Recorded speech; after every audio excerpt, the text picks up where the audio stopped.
Good evening, racing fans. Welcome to racing action from Grand River Raceway for this Friday evening.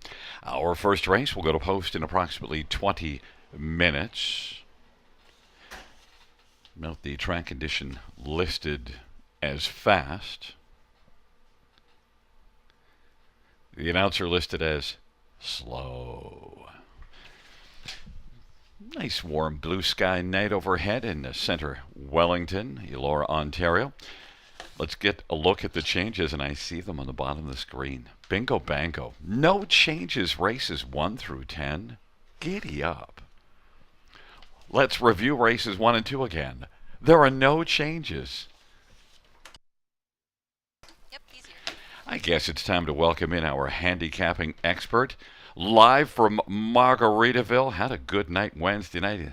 Doing so well, he's feeding the moat alligators caviar today. How you doing, buddy? I'm doing fantastic, Gary. Your job's too easy tonight. The changes. I mean, how's that possible? No changes on the card tonight. It's amazing. Love to see it. Can't remember the last time I saw no changes on a card, but we'll take it. No changes on tonight's card. That is remarkable. Fantastic Friday. Listen, I love Fridays. Obviously, we kick off the weekend. We've got 10 dashes on tap here at the river, including 4 divisions of grassroots, which is always nice to have here at the river. Over our new 5/8 of a mile surface. And really, I love that, we kick off the weekend, right, for harness racing in Ontario and beyond. Huge weekend on tap. It really is. I'm going to be in Hanover tomorrow for their closing day card. They've got the Bud and Ethel Fritz Memorial. They also have grassroots action. They have a carryover, a big carryover in their pick 5 tomorrow of almost $1,800. So that's a must play. And then tomorrow night, I won't be there, but I'll keep my eyes on Sarnia, Hiawatha Horse Park. They've got carryovers in both their pick 5 and their pick 4. And then Mohawk Park's got their massive 13-dash card with eliminations for the King and Trotting Classic, the She's a Great Lady, the Elegant Image, and of course, one of my favorite races of the year, the Metro Pace. They got the final of the Milton as well. Just an incredible night at Mohawk Park as well. So there's just all kinds of harness racing action this weekend, but it all starts right here at the river. And Sunday, Leamington Raceway. Love catching the races from there, as well as NFL football. Although I'm not going to be as happy as Gary with his Bills winning last night. I'm a Carolina Panthers fan, and the season looks very, very bleak. But we got a great card on tap here this evening. 10 races. We got all of our multi-leg wagers in play, which I love. And of course, it all gets started off in race 1 with that early pick 5, guaranteed pool, $5,000, low takeout 15%. We'll come back at about 8 minutes to post, take a closer look at what we like in that sequence.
8 minutes to post with the opening dash at Grand River Raceway on this fantastic Friday. Again, 10 on the card. We've got grassroots action. And we always like to start off by talking about that early pick 5 wager with that guaranteed pool, $5,000. Low takeout, 15%. Gary, myself, and Conley always map out suggested tickets for you that you can feel free to add or subtract as you see fit.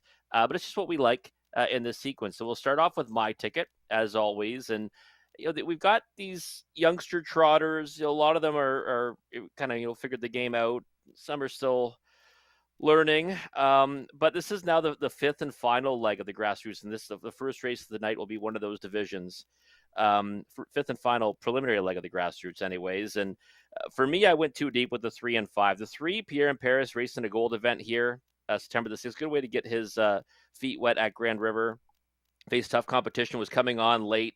Didn't miss out all that much on third at Chicago Hall. I thought it was a decent effort.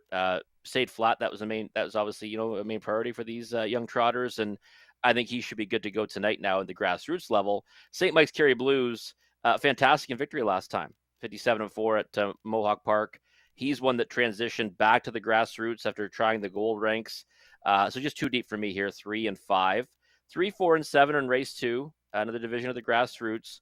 First class rule wearing the green, who made a break here last time, but might just be able to stay on his gate now that he faces softer competition. The 7 Hey Dad would be the one that I may have taken a stand with, but that 7 hole is going to be tricky for him. But 3 deep in that one, 3, 4, and 7, 3, 4, and 6 in race 3. Snow winners at 2. Southwind Infusion should, I think, like the competition he faced tonight. I'm a captain.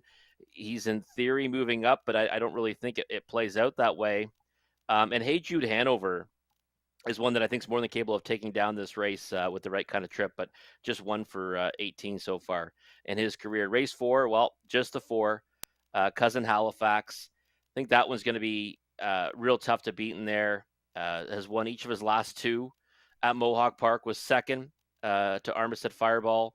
Before that at Kawartha Downs. I think he's going to control it throughout and be tough to catch in that 4th race. Then the 1, 2, and 3 in race 5, kind of an interesting series, right? The pop-up series. Horses that are really down their luck. I mean, you look at their records this year, a lot of them are over. Some have 1 win. Missy Rocks in there has 3, but she's got the uttermost post in the contest.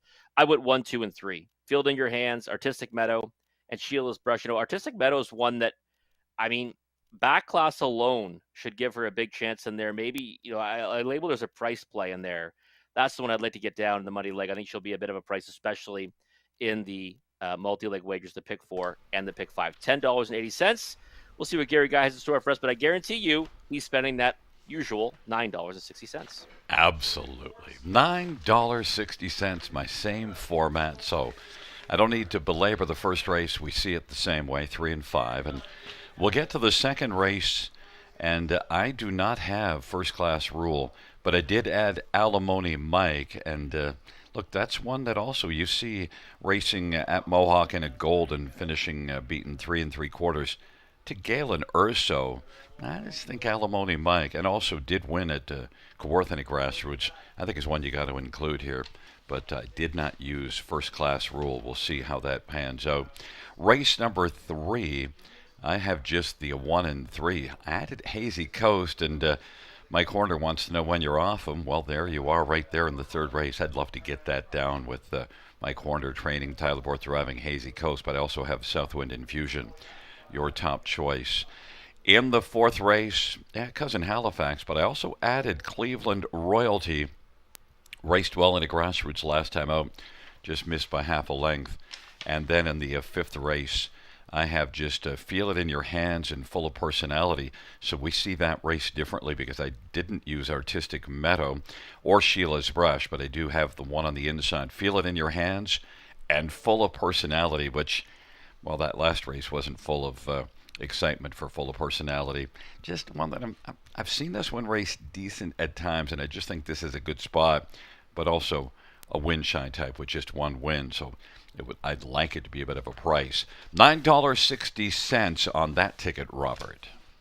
Yeah, and 4 combos that we can both be winners heading into the weekend. And that final leg of this sequence is tricky, right? Because you've got so many horses that are a bit camera shy. Haven't had a win in a long time. So again, I think that's one where we might see a price get down. I went to the inside three. I mean, Gary and me have a different opinion. We'll see what Conley thinks. So Conley's ticket, we'll get a look at his as well. Curious to see what he does in that fifth leg, the money leg. And wow, we have a real difference opinion. I went 1, 2, 3. He went 4, 5. So we see things differently in there. But he went 1, 2, 3 to kick it off here. So he's got Captain Suzuki with that pole position. It's going to help his chances. He's got early foot. Armstead Fireballs on his ticket as well as Pierre in Paris. Then he goes to the 4 and 7 in race 2, wearing the green on Hey Dad. 1, 3, 5, and 7 in race number 3. I don't mind that at all. I mean, I don't mind using Hazy Coast, one that can, should be more than competitive in there. I just, I thought the 2-1 morning line might draw a lot of people in, and I think there's others in there that might be able to get the better of that one. Those times are at Mohawk Park that you see recently for Hazy Coast. And then in race 4, just the 4 Cousin Halifax. We're on the same page there. And then the 5th race, the money leg, he goes to the 4 and 5, Miss Sophia Rosen, Full of Personality. And again, if I went 5 deep, those are the next 2 I'd go to. I'd probably just keep moving in the direction of the uttermost post in that race. But I do like the inside 3 in there. $9.60 for Conley as well. So I've got the most expensive ticket, but we're all kind of in that comfortable neighborhood of between $8 and $12 on our ticket cost for this early pick 5. There you go. A couple of minutes to map out your winning wagers for this early pick 5 sequence. Again, pools guaranteed of $5,000. The takeout is always a low 15%. Gary and I will come back in just a few minutes, take a closer look at the opening dash of the evening. And it is the first division of the OSS Grassroots for 2-year-old trotting colts and geldings.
Field for race number 1 on parade. 1, Captain Suzuki. Doug McNair for Greg McNair and Dean Lockhart.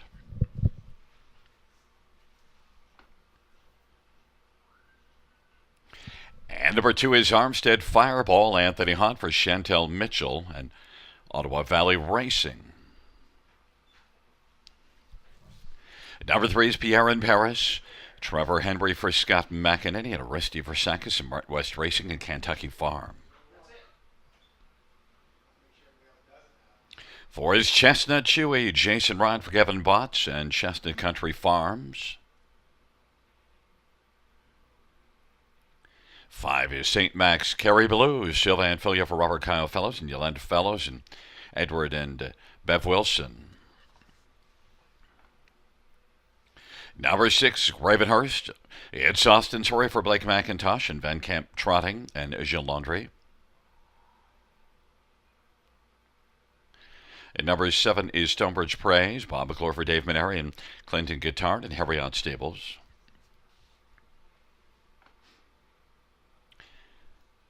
And 8 is H.P. Lucas, Tyler Worth for Benoit by Erojan, Claude Mel and Daniel Fournier.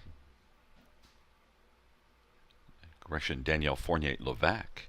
It's a field of 8 for race number 1. Let's get a look at this field. And, well, right away we should get a look at Pierre in Paris because that's one that's already shown us what he can do in a gold and now here in this Grassroots. And only a co-favorite at 2-1 right now, Rob.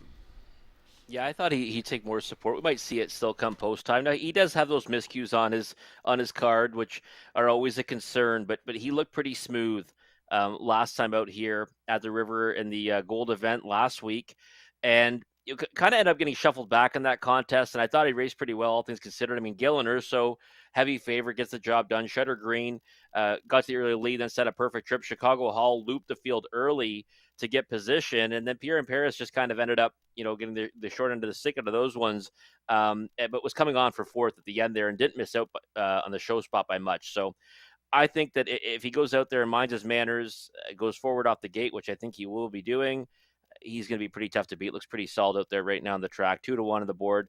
Again, I went too deep in here, but I will single Pierre in Paris on some tickets because I do think he's the clear one to beat. Number 5, St. Mike's Carry Blues. Well, last race, Grassroots, it was a pretty dominating effort. Didn't have to come home all that hard because managed to do the work before the stretch drive. Yeah, I think right now we're seeing the lack of respect on the odds board, probably because the time 57-3 isn't as appealing as others at Mohawk Park coming out of those races. But I think it's been racing pretty well, all things considered. I mean, second to Cousin Halifax before that. That's one that I'm all in on. Later on in this card, it was 4 lengths in arrears to that one, but I thought raced pretty well. The thing I like the most about St. Mike's Carry Blues is the fact that he's got tactical speed. Right now, we're going to see him now over this surface, and he's been racing on the big track and doing it smoothly. He does have that one break at the gold level, but I just love the fact that he can get forwardly placed off the gate. I think he's going to move forward off the switch and probably try to get position early. So I went to those two, the 3 and the 5 in my pick 5 ticket with a heavy lean in the direction of Pierre in Paris, and just thinking that St. Mike's Carry Blues is one that's kind of trending in the right direction. I think we both would agree if a horse is going to knock us out of the pick 5, that horse is down on the inside, Captain Suzuki. Yeah, I'd agree with that. And you know what? When I saw him at post parade, I kind of was regretting a little bit not having him on the pick 5, and really it's because I watched that replay a few times, the last race of his, and he kind of got jammed up, didn't have anywhere to go. But then when he got room, and it's tough for these young trotters, right? The start and stops and start again.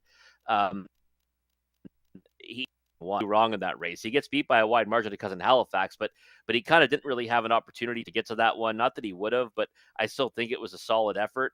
And before that, second in both the elimination and the final, the balanced image, only got beat half length to Shutter Green, who we saw do pretty good things in the gold last week. So yeah, Captain Suzuki, you got Doug McNair, Greg McNair, pole position on one that's pretty sure-footed. So I'd say you're right. I mean, if we're gonna get it busted out, he's the most likely one to do it. Number 2, Armstead Fireball, blasted early last race. In fact, blasted out in each of the last 2.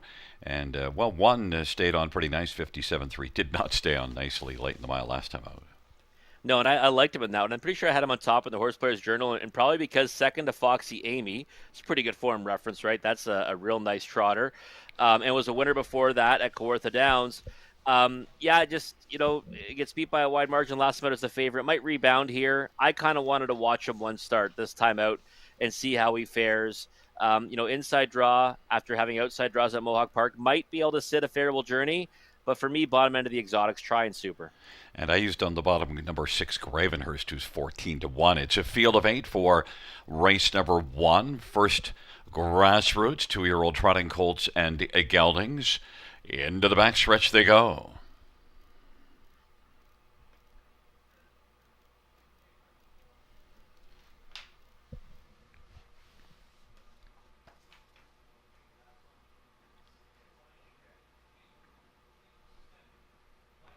Field 4, race number 1.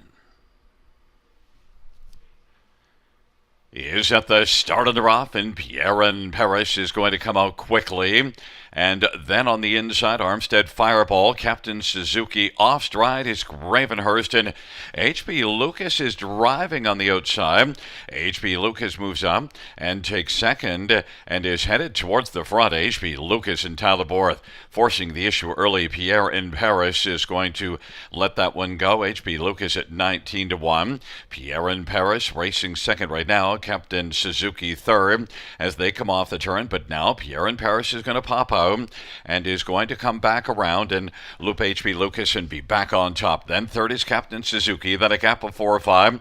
Armstead Fireball and Chestnut Chewy and St. Mike's Kerry Blues and Gravenhurst, and they race their way on up to the half off a lively 28 opening quarter. And Pierre in Paris with the front. H.B. Lucas at 19-1 is second. Captain Suzuki is third. And off-stride wins St. Mike's Kerry Blues. And Chestnut Chewy now has come on to take over fourth, racing fifth, Armstead Fireball. And Gravenhurst has recovered from an early break and is racing sixth. They hustle on to three quarters. Pierre in Paris, even money on the board. Pierre in Paris leads by 2 1/4. H.B. Lucas is second off that 57-3 halftime. They head toward three quarters. Captain Suzuki is locked down on the inside third, but now taking third, Chestnut Chewy. And Chestnut Chewy is chewing up ground in closing, but Pierre in Paris is still looking good on top. 127-4 for three quarters, and it is Pierre in Paris in front by 3.5. H.B. Lucas, Chestnut Chewy, and Captain Suzuki and Armstead Fireball. Pierre in Paris as they come on down the stretch drive, and you can turn the page on the win column. Pierre in Paris has this one sewn up, trying to hold on to second and doing so. H.B. Lucas, then Captain Suzuki, and Chestnut Chewy. Pierre in Paris, 156-3. Boy, looked easy for Pierre in Paris.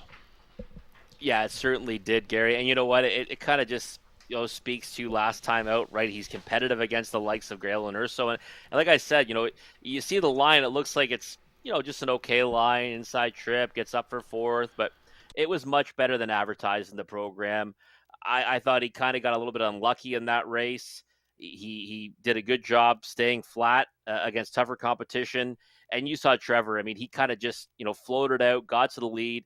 More than happy to kind of do a give and go with H.P. Lucas. It actually kind of helps his chances, too, that if you do think that the one, Captain Suzuki's live, it gives him more separation to that one, right? Because that one now ends up in the 3-hole, and he's got a horse in the 2-hole behind him at a big price. Now, granted, H.P. Lucas, fought on for second there, and I thought he gave a pretty good effort to be second, but no doubt who the best was in there. It was Pierre in Paris. Winner last time in the Grassroots by a dominant margin, and this time does it again here at the River. Pretty substantial pools, and I saw there was more than 12,000 in the exactor pool. And some people are going to be happy that even though they got the favorite on top, H.B. Lucas at 19-1. Yeah, a lot of, right? And I mean, especially you look at the Super as well. You always talk about it. It's never fun playing the favorites in order. You got to try to get them separated by some prices. Well, how about a 3-8 exacta? $126. I mean, listen, I don't find the 8, so I can't say well, woulda, shoulda, coulda. But if you do, I mean, that's a monster number for an exacta off an even money shot, and we're gonna likely see a heavy try and super as well, because we've got Chestnut Chewy in the bottom end of that super. So there's that whole chalk bomb. Brad A, if you're watching, he always preaches it on Twitter. One thing you can see with H.P. Lucas, July the 30th, first career start, won a Grassroots from off the pace. Yeah, he did. I was kind of, wishing I had, maybe somewhere underneath off the gate. I mean, obviously you say that when he blasts off the wings of the gate, but he has, I guess, raced better than maybe his recent form looks like. And again, he did well to stand for second. Now, like I said, Pierre in Paris, league of his own tonight with Trevor Henry, who's no stranger to the winner's circle here at Grand River. But nice dash to kick off this card. It's a nice one from top to bottom, and I'm excited about the 9 remaining dashes. It's a 3-8-1-4, top 4, and back in front of us is number 3, Pierre in Paris. 2-year-old Archangel Bay gelding, owned by Scott McEnany, University of Versakis and Mark West Racing. Scott McEnany, the trainer. Trevor Henry, the winning driver. Third win for Pierre in Paris, 156-3.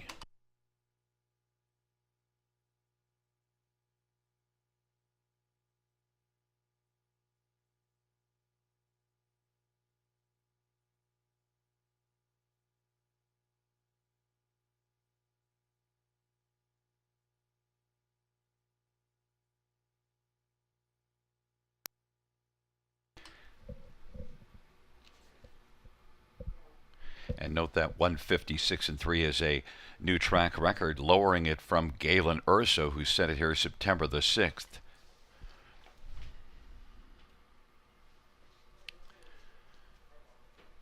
The first race payouts 3 Pierre in Paris, 430, 310, 260. 8 HB Lucas, 1770 and 610 at 1. Captain Suzuki, 240. $2 exactor, 125.80. Dollar try, 153.55. Dollar superfecta, 3,281.55. 20-cent super, 656.31.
And note a correction, that 156-3 is equaling the track record for Colts and Geldings with You Got It Camp.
First race order of finish from the top, 3-5-1-4-7-6-8-2. That's 3-5-1-4-7-6-8-2.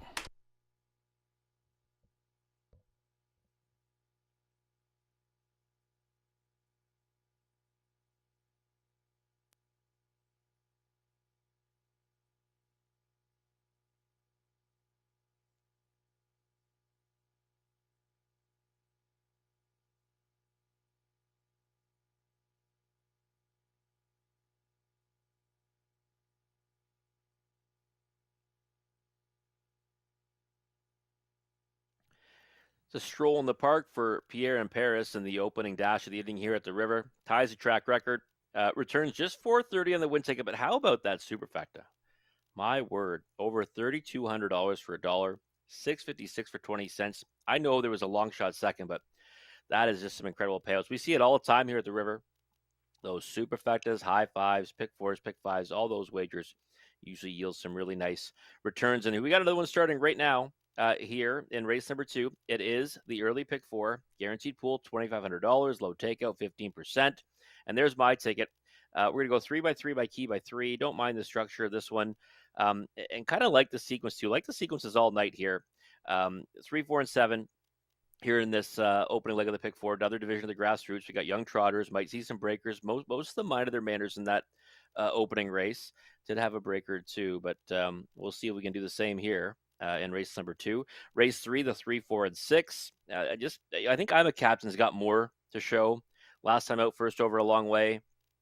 Selton Infusion, I think, is going to like the company that he keeps tonight. Hey Jude Hanover, I think, get the better of this group, but I do think it's a wide open affair, but we're going to cut it down to 3. Race 4, just the 4, Cousin Halifax, best bet of the night. Been dynamite at Mohawk Park, racing on the engine. Trevor Henry's going to be able to come right back with a speedy type, who's been sure-footed to this point. No worse than 2nd and 4 tries in his career. He's singled up for me in race number 4, and Conley as well when we see his ticket, I'm pretty sure. And then 1, 2, and 3 in that finale in race number 5. A tough race, this pop-up series. I'm going to stick to the inside 3, but I think Gary's going to give us a cold punch. Well, while we're waiting for Conley, I got a question for you. You scored on a win for Wednesday night, singling up in all 4 legs of the win for. Could you confidently nail one here? Like, do you feel confident to start at least off with first class rule?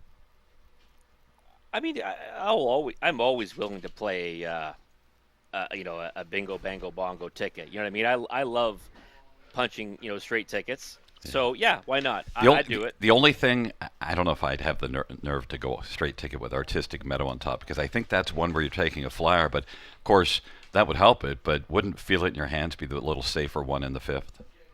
I think so. Yeah, but I mean, at the end of the day, right where you get the bigger payout that way, and if you're playing a pretty big denomination ticket, you always want to decide with the price where you're playing small or big. But you can also, I mean, we don't have to go 4 keys. We could go 2 keys and take 2 in the other races. Maybe key Cousin Halifax. Maybe go 2 deep in here as well with first class rule and wearing the green. I don't know. Well, I would go your first 3 keys and then go on to feel it in your hands, because I'm not confident with Artistic Meadow. But there's Conley's ticket, and look, at Conley is not even with you in this first leg. No, it's okay. I mean, we can have different opinions. He's got 4 and 7. I got 3, 4, 7. He says I have my top choice. So 4, 7 for Conley here in the opening leg. 1, 3, 5, 7 for him in race 3. I don't mind spreading out more in there, and I like his additions in that race. They're both in the Horner barn, and I'm very fond of their horses. The 4, Cousin Halifax in race 4, singled up for Conley as well. Then the 4, 5, and that money leg. Different directions there for myself and Conley. We cannot both win. I hope one of us does, though. $3.20 for a 20-cent ticket is his ticket. And I'm going to do what Gary suggested. I'm going to go 3 singles, but I'm not going to go against my top pick in race 5. I'll just play a $10 ticket, 3 singles, and then use the 1 field at your hands in race 5, as well as the 2 Artistic Meadow. And hopefully we can get another high denomination ticket down that doesn't cost too much. Gary put me onto it on Wednesday night. It worked out to the tune of $360. We'll see if we can do it again tonight. But you got a minute or so to map out your winning wagers for this early pick 4. Again, the pool is guaranteed at $2,500. The takeout's always below 15%. We'll be back in just a moment or two to take a closer look at the second OSS Grassroots division for 2-year-old trotting colts and geldings.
Field for the second on parade, 1 Royal Life. Trevor Henry for Shannon Henry and Leo Fleming. And Trevor Henry Stables. Number 2 is Soul Stealer Anthony Hahn from a Crone, and Anthony Hahn shares in ownership. Number 3 is First Class Rule, Todd Ratchford from Matthew Bax and Bax Stable and Glengate Farms, and Ron Van Noort. 4 is Wearing the Green, Sylvain Fillion for Robert Kyle Fellows and Yolanda Fellows and Edward Wilson and Patrick Dillon.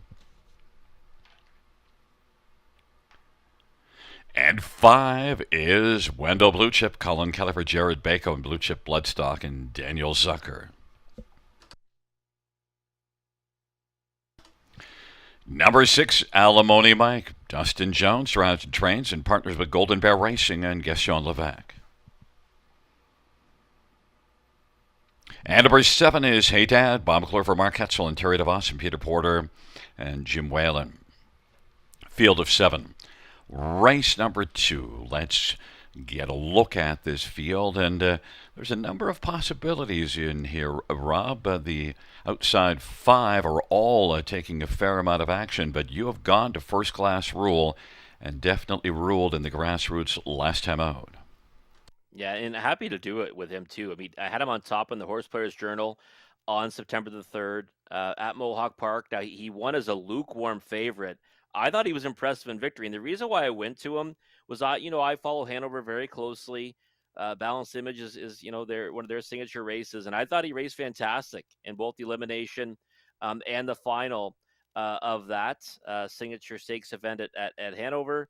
And then really followed up with a nice win at Mohawk Park. So he showed tactical speed last time out. He's shown that throughout his career.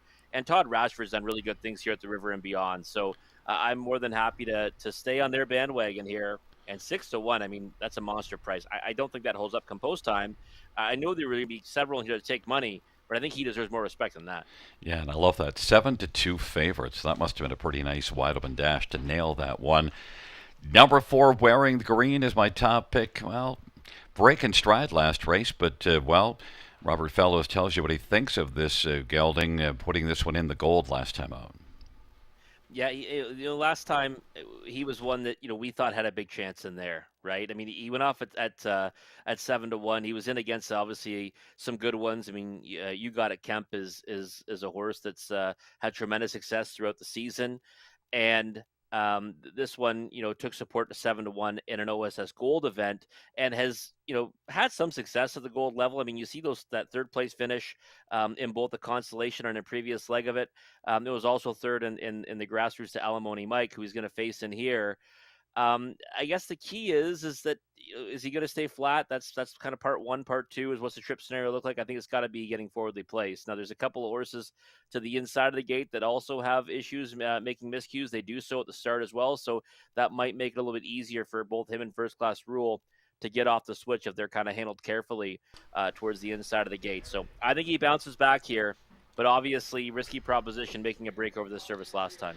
And, Hey Dad, is one you could use post 7, but you worry about the trip, but didn't have to worry about the trip last time out post 8 at Mohawk. No, I mean, I guess post 8 at Mohawk, though, I mean, it's a little easier than post 7 here. But it's obviously not what it used to be. And that was a real good effort. I mean, he had 3 lengths on with the quarter pole, 29-1. If he just kind of does a delayed move over this surface, he can kind of keep on marching for the lead. He converted as the heavy favorite on that occasion, and he's already got 2 wins in the Grassroots, right? This is the final preliminary round of the Grassroots before the semifinals that we're going to see. And I think that Hey Dad's in with a big chance here, and I thought that we would see that price get boosted because of his starting spot. And 7-2 to me, I mean, he's value on the board right now. I mean, if you gave him an inside draw, I think he'd be 2-1. I used Alimony Mike on my ticket and in the pick 5, but Wendell Blue Chip is your 4th one. Wendell Blue Chip off of a break was less than 6-1 last time out in the Grassroots. Yeah, because he's got 2 wins, right, in the Grassroots already. And one of them came over a 5/8 mile surface at Kawartha Downs, came from just off the pace in that one, and did so with Colin Kelly, who he's reunited with tonight. So I think that I think really they're interchangeable for me. Wendell Blue Chip and Alimony Mike, they both made breaks last time out. So, I mean, it's one of those ones where half the battle with these ones, Gary, as you know, is always who's going to trot and who's not going to trot. That's why I kind of like the more sure-footed ones. But in this race, we see horses that have all made a miscue at one point or another. So, I'm happy to stick with First Class Rule. I mean, the prices come down a bit, down to 4-1 now. But I think we're going to probably hang around that number. And to me, with him likely getting away with the early lead, maybe the 2-hole at worst, I think he's the right play. Well, and look, Wendell Blue Chip won a Grassroots at Mohawk from post 10, making the front and is sent up by Jared Bako. There's some huge positives, and even off a break is at 4-1. Yeah, and that's the thing. I mean, if you can overlook that break last time out, there's a lot of good things, working for him, especially at the grassroots level. And he's one too that might try to get forwardly placed in here, but there's a lot of horses that I think have tactical speed, but they don't necessarily need the front. Like we got some versatile types here. Should be a good horse race. And we're just a bit of a stall here to start the second race. Alimony Mike is one that I used and you declined to use. Of course, made a break last time out, but also you see this one winning in a grassroots at Kawartha and also racing competitively in a gold beaten 3 3/4. Yeah, no, he's done good things this season. There's no doubt about it. And he's got another one that has 2 wins in the grassroots, right? So this is kind of a division where we've got, multiple winners kind of everywhere. That's why I thought this race was kind of tricky. And I mean, I went 3 deep, but really you could have went even longer than that in this particular race because there's a lot of horses that have chances. I mean, we don't have a crystal ball to know, who's mind their man or not, but that's really what I think is going to have an impact on the race. I'd be surprised if they all do, and help certain horses if someone makes a break might help someone get more forwardly placed. Alimony Mike to me is in with a chance. Just didn't make the cut for me this time out. If you had to gamble on who will be on the lead at the opening quarter, who do you think it'll be? I hope it's First Class Rule. I think it should be First Class Rule. He might be releasing one. I think he's going to be the first of the pylons because, like I said, the inside two have both kind of got off to shaky starts before, right? So I think as long as First Class Rule minds his manners, which he's been doing as of late, I think he's the first one to the pylons. And if he chooses to let one go, then that might not be the worst decision in the world, and then he hosts at the 2-hole. But I do think he's the first one to the pylons, and hopefully in the front at the quarter pole. Yeah, it wouldn't surprise me if it's Hey Dad on the lead at the quarter, but that's maybe after looping up in front of yours that clears first. We'll see how that unfolds. It's a field of 7 for the second race, and Royal Life, Soul Stealer on the inside. First Class Rule wearing the green. Wendell Blue Chip to the outside. Alimony Mike and Hey Dad. Field of 7. The second race. OSS Grassroots 2-year-old trotting colts and geldings on a fabulous Friday night at the river. Into the backstretch they go.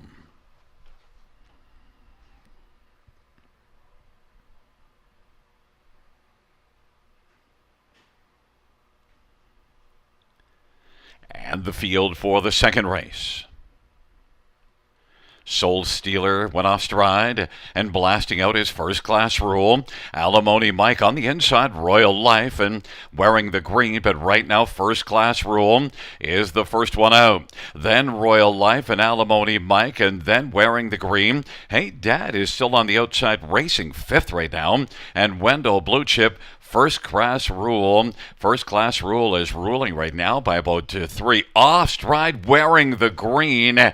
First Class Rule has got the front now as they work their way on up towards us, and then it is Royal Life who's racing position second. Then on the outside now, Hey Dad is underway, and Hey Dad is moving up and is now only about 3 off the lead and is coming with some authority first up. It is Hey Dad to challenge First Class Rule as they work their way on towards the half. First Class Rule at 5-1 has the lead for Todd Ratchford. Hey Dad is second. Royal Life is third. Alimony Mike is on the inside and position 4th. And then 5th, that is Wendell Blue Chip as they hustle on to 3/4 off a 58-4 halftime. First Class Rule. Hey Dad to the outside, grinding closer. First Class Rule and Hey Dad. Now they're paired up as they hustle on towards 3/4, but First Class Rule still has first and leads it by about a neck. Hey Dad second, Royal Life third. Alimony Mike on the outside now is showing some burst of speed and has come on to take over third. Royal Life is fourth, and then Wendell Blue Chip. Three quarters, 128 and 1. First Class Rule, and Todd Ratford is still sitting rather confident and comfortable in the bike as they turn for home on down the stretch drive. Hey Dad second. Alimony Mike is racing third. First Class Rule is cruising in the stretch drive and is going to take it. Alimony Mike came on to get second. Wendell Blue Chip third. Hey Dad dropped back to fourth, 157 and 2. First Class Rule was first to the pylons, heading to the quarter, and first all the way around. And, well, Todd Ratchford's body language probably told you all you needed to know there, Robert. Yeah, it made me feel pretty good. I'll be honest with you. I felt pretty good throughout that dash because, the minute he goes forward off the gate, First Class Rule looks really smooth out there now. He made some breaks early on in his career, but since then, he's been looking really smooth out there. He had total confidence in this trotter to just rifle him off the gate. And I knew right off the switch that we were going to at least have that first, if we could make that wager and who's going to have to lead the quarter pole. That one was going to be down pretty easily. Hey Dad obviously is a threat and goes first over a long way against them. But you said the body language of Todd Bradford told you all. This horse was large and in charge tonight. He I thought paid fantastic last time at Mohawk Park at 3-1. I have no idea how he's 5-1 tonight. I don't get it. I don't like. I know that there's some other ones in here that can take support. He had the best post, I thought, just tactically over those rivals. A couple of horses inside that were likely going to be handled pretty carefully off the switch. And like I said, when he hit 4-1, I said, okay, now we're getting down to the numbers that we're probably going to see in First Class Rule. He went back up to 5-1. It's a monster number on a horse that really is coming to his owners of late. And happy to see him go into the winner's circle at such a nice price. That's a nice one to get down on your pick 5 and also on that pick 4 lean ticket to get things rolling. Probably wouldn't be 5-1 in the multis, though. Maybe not. The doubles are pretty good. He's slightly higher than Hey Dad in the double at $29. To be honest, Gary, right now I'm looking at it saying, I kind of wish I just bet the double. The double's paying almost $30. That's a huge payout off Pierre and Paris paying even money in the first. So, at least a couple of top choices to start off the card. Hopefully we can run the gauntlet now in the pick 5 and the pick 4. Listen, Robert, don't be greedy. You've been cashing a lot of tickets lately. You can't have it all. Okay, well, hey man, you got to make the sun's shining, right? Well, it's shining for you right now, and there it's shining on First Class Rule as well. First Class Rule and Todd Ratchford. GQ Todd is back in the winner's circle for trainer Matthew Bax and Bax Stable and Glengate Farms and Ron Van Noort. First Class Rule is a 2-year-old Muscle Mass Bay Colt, and it's the second win for First Class Rule.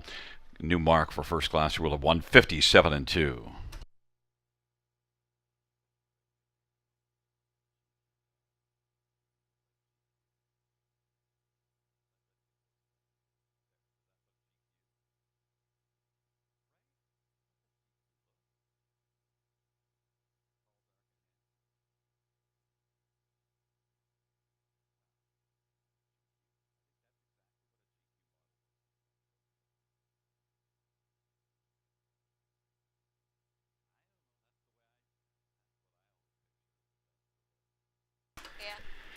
Second race payouts 3. First Class Rule 1360, 680, 446. Alimony Mike 620, 420. 5 Wendell Blue Chip $4. Double of the exactor 3 and 6, 1 of 330. Dollar try 3 of 185. Dollar super 1372.30. 20-cent super pays $274. Double of 3 and 3, 29.40.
The second race over finish in the top. 5716324. That's 5716324 in the bottom.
Field for race number 3. On parade 1, Hazy Coast had the board for Mike Horner and Doug Wilson and Mark Horner.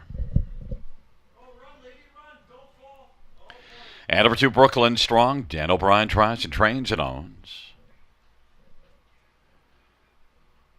3, Southwind Infusion. Austin Torrey for Ashley Lenvoy and Gino Toscani. 4 is I'm a Captain. Brett Madonna for Ashley Lenvoy and Gino Toscani. 5 is Better Than Never. Mike Horner drives and trains for RAW Equine and Mark Horner.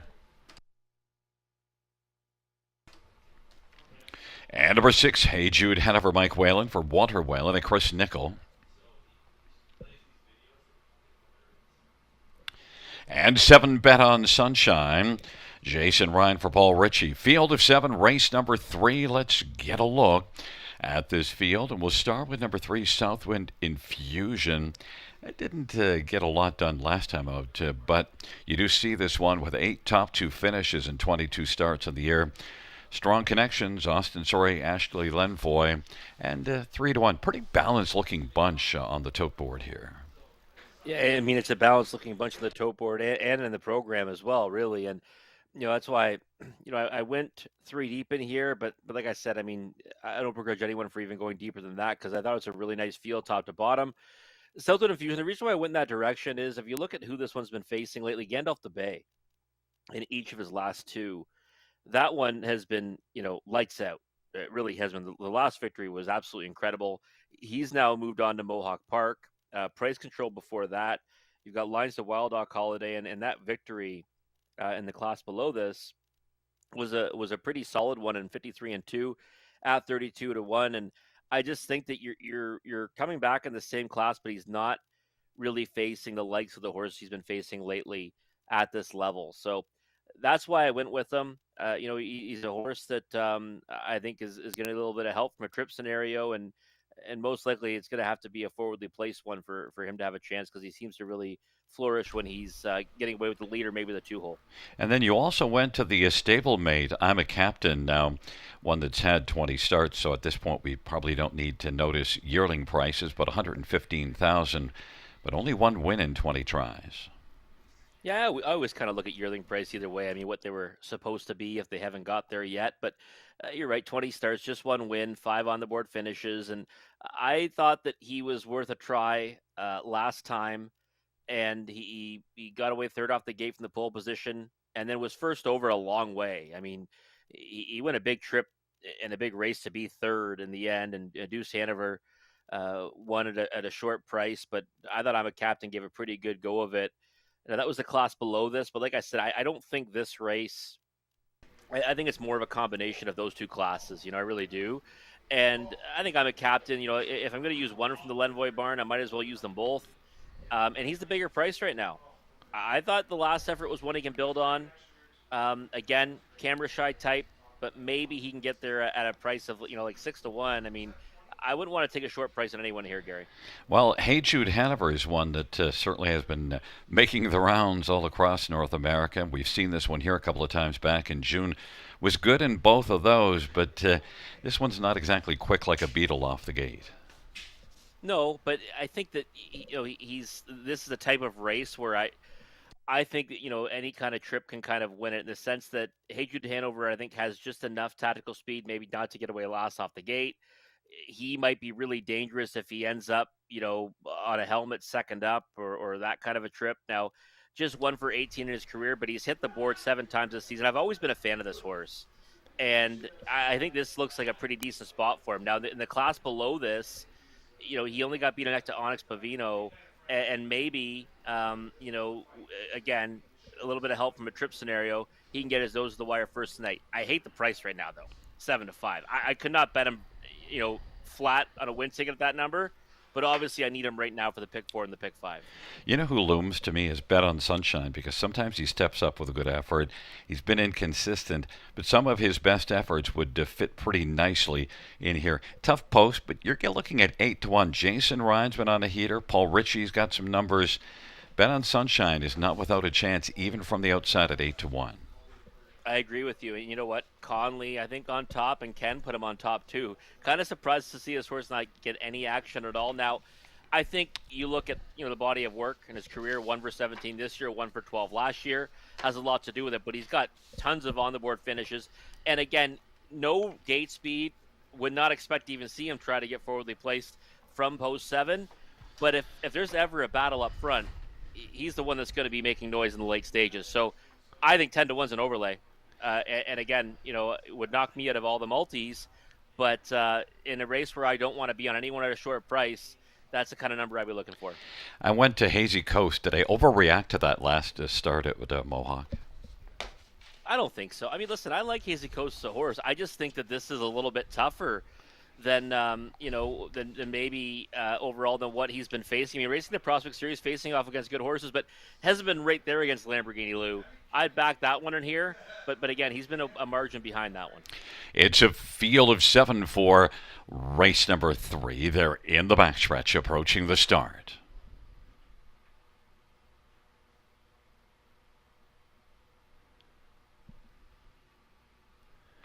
And the field for the 3rd is at the start, and they're off, and I'm a Captain. Hazy Coast timed at the gate by Tyler Borth, and Hazy Coast has got the lead. Southwind Infusion, Bet on Sunshine, Brooklyn Strong, I'm a Captain. Hey Jude Hanover, Better Than Never has gone off stride. Hazy Coast at 2-1 is able to blast right out and make the lead. Southwind Infusion's filling the pocket. Bet on Sunshine, Brooklyn Strong, I'm a Captain, and Hey Jude Hanover is racing 6th right now, and Better Than Never is well back trailing after a break in stride. Hazy Coast has got the lead for Tyler Borth. Hazy Coast off a 27 opening quarter. Southwind Infusions in a good spot in the pocket. Bet on Sunshine, Brooklyn Strong, and then moving on the outside is I'm a Captain. Hey Jude Hanover is moving and now is going to get back onto the inside, and then it is back to Better Than Never. Off a half of 57 and a 30-second second pedal breather, Hazy Coast leads right now at 2-1. Bet on Sunshine on the outside is second. Southwind Infusion is still in the pocket, and racing fourth is I'm a Captain. Brooklyn Strong, Hey Jude Hanover, and Better Than Never. Hazy Coast has to fend off Bet on Sunshine. Hazy Coast and Tyler Borth gets emerging right now.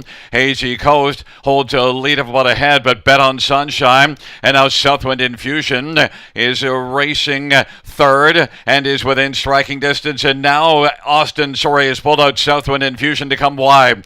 Hazy Coast is clinging to a tenuous lead against Bet on Sunshine. Southwind Infusion now has dead aim on the outside. Hazy Coast, Southwind Infusion, and Bet on Sunshine as they come to the finish. Bet on Sunshine, Southwind Infusion, Hazy Coast. Hazy Coast appeared to hold off Bet on Sunshine and Southwind Infusion, and Hey Jude Hanover 153-3.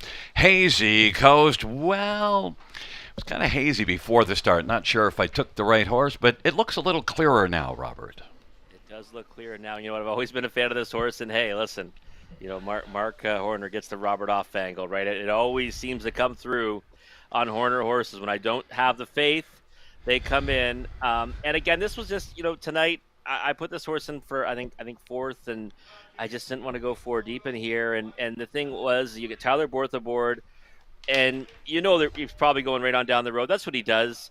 And Hazy Coast just fends them off. It's a real solid effort too. I mean, I did not think Hazy Coast was going to hold off Bet on Sunshine. Bet on Sunshine kind of looming the whole way on that one, pressuring that one for a long way. And I think that, he looked pretty confident out there to maybe get the measure of the pace setter, but could not get past for the wire. And Southwind Infusion opted to take the long way around the turn, which I don't mind because we know that the passing can be tricky at times, but ends up being third. I mean, good horse race though, right? 53-3, and you got 3 horses hitting the wire together. And it was a little close to the finish, but Hazy Coast. But look at also, did you watch the start? Tyler Borth timed it up really nicely to press through.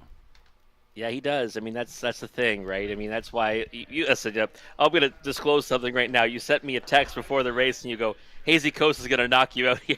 So for all the people at home, And what Gary did you called a send shot back? there. What did you send back to me? I said, "Relax." That's what I Relax. said. Relax. Yeah, relax. Well, 173.6. Relax. I'm Yeah. relaxed. It's been a good night when I could laugh about it. Getting busted out of the pick 4 and pick 5, but there he is, Tyler Borth coming back. Love to see him here at the River tonight. One of the rising stars of the sport, and certainly doing good things at Mohawk Park. And here he is in the winner's circle with Hazy Coast. Well, Robert, I am relaxed. Tyler looks rather relaxed. Back into the winner's circle with Hazy Coast. A gray 3-year-old. All bets off gelding. Owned by Doug Wilson in my corner. My corner is the trainer. Tyler Borth, the winning driver. Sixth win on the board for Hazy Coast. Mile of 153 and 3.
The third race payouts: one Hazy Coast 610 450 297, Bet on Sunshine 590 393, Southwind Infusion 330, $2 exactor 3010, dollar try 40.95, dollar super 110.75.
The third race, or who finished from the top, 1635742. That's 1635742 on the bottom.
Field 4, race number 4 is on parade.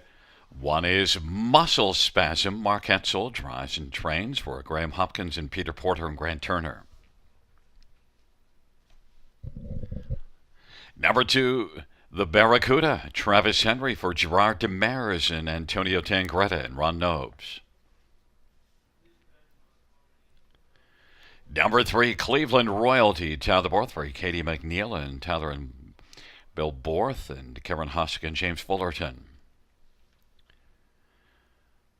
4 is Cousin Halifax. Trevor Henry for Dave Mineri and Bill Donovan.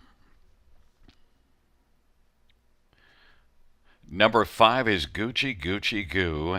Jay Harris for Gabby Sasso and Jeffrey Court Chesney, DeWitt Stables, and Patrick Lang.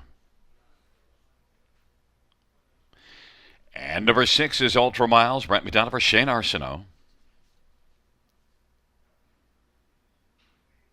And number 7, the Governor.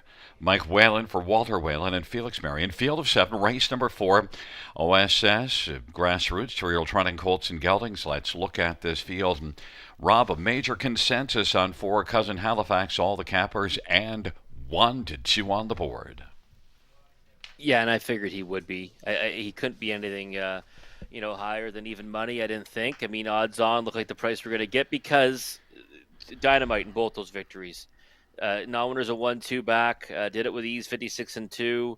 Last time out, 56 flat as an odds-on choice in a grassroots event. And even the time that he got beat at Kawartha Downs, he had post-8, got the early lead, got shuffled back, and still came back on for second. So looks fantastic on the track right now. I think we're going to try to see a similar game plan from Trevor Henry as he did with Pierre in Paris. Go to the front and just try to control things throughout and do so at the shortest of prices. Then if we get a chalk horse, as we like to do, we have to find one on the exactor ticket. We found one we didn't find it, but if you bet a 1-8 exactor in the first race, you got handsomely rewarded. What is that choice going to be here? But I don't think number 5 is going to be any kind of price like that. Gucci Gucci Goo, though, Jay Harris for Gabby Sasso does have a couple of runner-up finishes, including last time out. Yeah, last time out, it was a good second from off the pace. Good back half, 57-2. Third quarter, 28-2. And there's angles that I love, and that's when trotting hobbles go on or go off. And for this horse, they went on last time after he qualified with them, and obviously it made the world of difference. After making miscues, he ended up staying flat. He claimed the place spot. And now he's been second in 2 grassroots events. So for me, I just think that with that working in his favor and trending in the right direction, he's the one that you want to use underneath here, but a fraction of the price he was last time. 61-1 last time, 7-1 this time. Well, my second choice is 3, Cleveland Royalty, and your third choice. And, Cleveland Royalty, that was a pretty good second to Hey Dad last time out in a grassroots. The show's improving form. Katie McNeil has put up some numbers, and Tyler Borth looked pretty relaxed last race. Yeah, he certainly did. I mean, he got a nice win there, and he owns part of this one too. So, Tyler certainly wants to get Cleveland Royalty to the winner's circle, and a good second last time to Hey Dad, and kind of another one that's kind of moving in the right direction. He was 5th in each of his first 2 lifetime tries, and non-winners a 1. And then got more forwardly placed last time from the center of the gate and only missed by half a length on the end of it. The time was just 59-1 in that race, but I still think it was a big step in the right direction for Cleveland Royalty. And I think we'll likely see him try to get forwardly placed off the gate and try to set a favorable journey. One you got to use underneath in the try and the super. Number 7, the Governor, is interesting because we saw that one at Hanover on a track that was off 3 seconds, blasted the front, and then still able to keep on going. And actually needed a flat line last time out on the grassroots. It was a pretty solid effort to be beaten 3. Yeah, I thought it was a good effort. Yeah, he ended up getting away third, moved to the outside, and just got beat 3 lengths of first class rule. Good form reference, right? He came out and just walloped them tonight. I mean, he crushed his rivals. So I think you can certainly use that as a form reference, and made an unfortunate miscue in the final of the balanced image. I thought he was in with a chance in that race. I was all over the winner Shutter Green, but I used the governor everywhere underneath, and he was a winner over Captain Suzuki in his elimination. So the post is the only thing that stands in the way here for the governor, and I think that he's the one that might be able to really add some value to the bottom end of the exotics, because right now he's the second longest shot on the board. I don't think he deserves to be, but he is, and that will likely see one of the bigger returns in the exacta. There it is right there. 4-7 is paying $44, so that might be the direction to go in if you're really looking to get a good price underneath the favorite. So I'll disagree with you and say that it's muscle spasm. It's Mark Etzel on the inside. Now, yeah, we know post one for young trotters, and this one made a break last time out. But also, how did this one fare here August the 28th? Race fantastic, second to Deborah, and really was gobbling up ground in the final steps of that one. And it's interesting, I put this horse on top in the Horse Players Journal last time out in a grassroots event. Never really was able to make his presence felt before making a break in stride. But you're right, though. Mark Etzel, pole position. Maybe we see this one find some fortune again here at the river. At 14-1. It's a field of 7 for race number 4. All eyes are on Cousin Halifax, though. 2-5 on the board as Trevor Henry looks to double up on the evening. And they're into the backstretch. OSS Grassroots, 2-year-old trotting colts and geldings.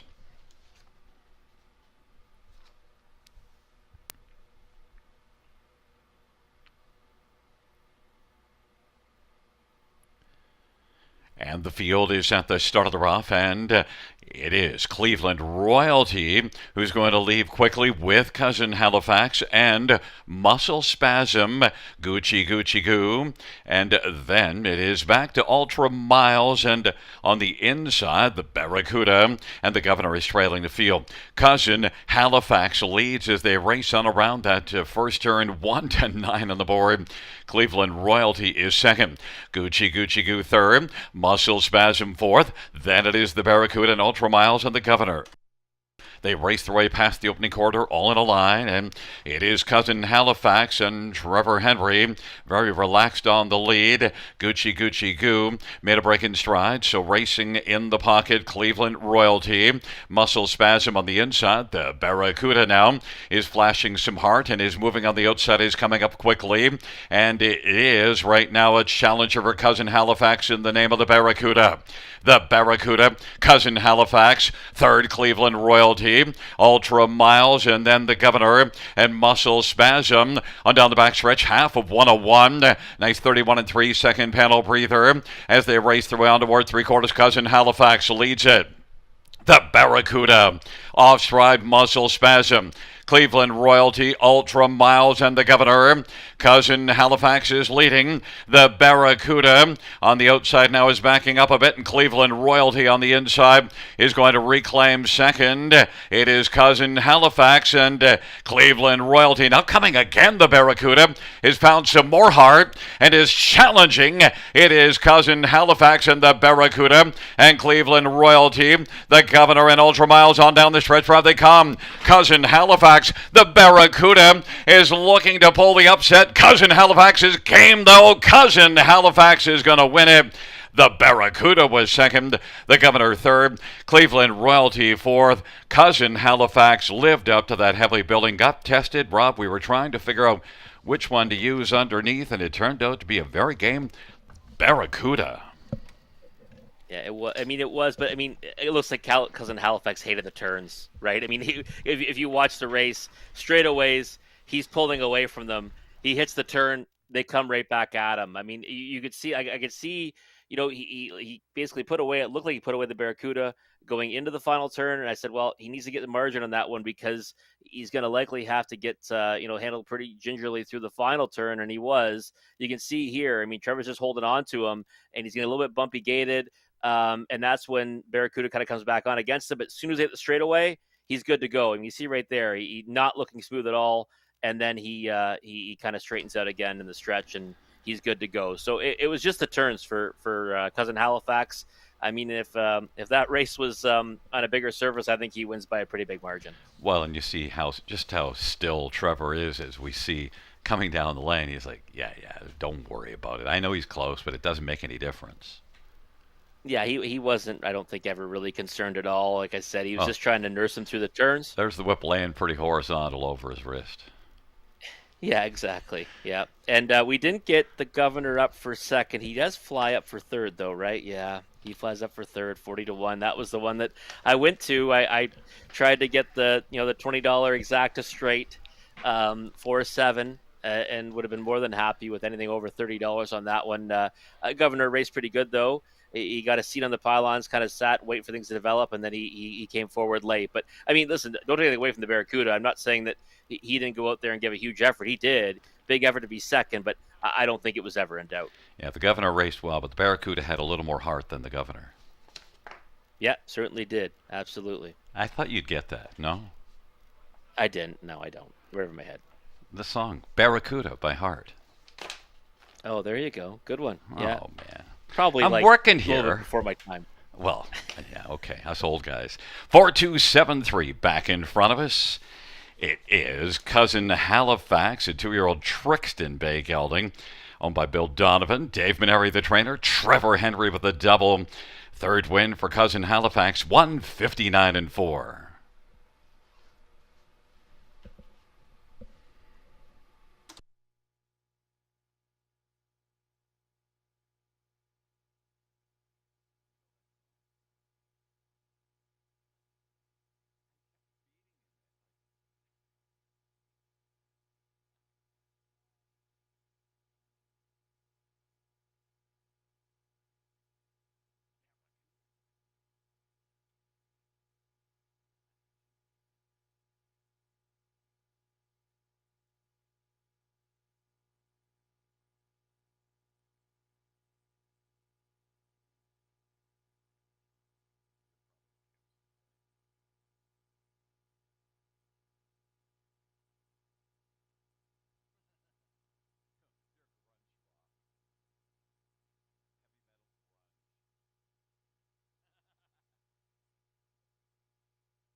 Fourth race. Payouts for Cousin Halifax 210, 210, 210 to the Barracuda 390, 280. Seven the Governor 430, $2 exactor 760. Dollar try $25. Dollar super 56.15.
The fourth race order finish from the top, 724-1653. That's 724-1653 on the bottom.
Fans, while we have a moment, note that the Group 4, the Run for the Cure, they run for all, is here this evening just down on the grandstand area, just at the, we'll call it the west end of the grandstand, by the grassy knoll, by the grass, the CIBC Run for the Cure, and go down and visit them. That run is on Sunday, October the 6th, and you can visit CIBCRunforthecure.com. That is CIBCRunforthecure.com, or head on over to the booth down by the grandstand area and check in with them to give your support.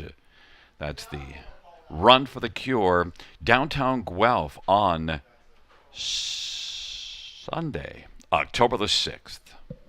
Again, note for more information, CIBCRunforthecure.com.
Field for the fifth on parade. One is Feel It in Your Hands. Austin Surrey for Mark Winnicott and Gaetan Bear. Number 2 is Artistic Meadow. Jay Harris for Mark McCormick.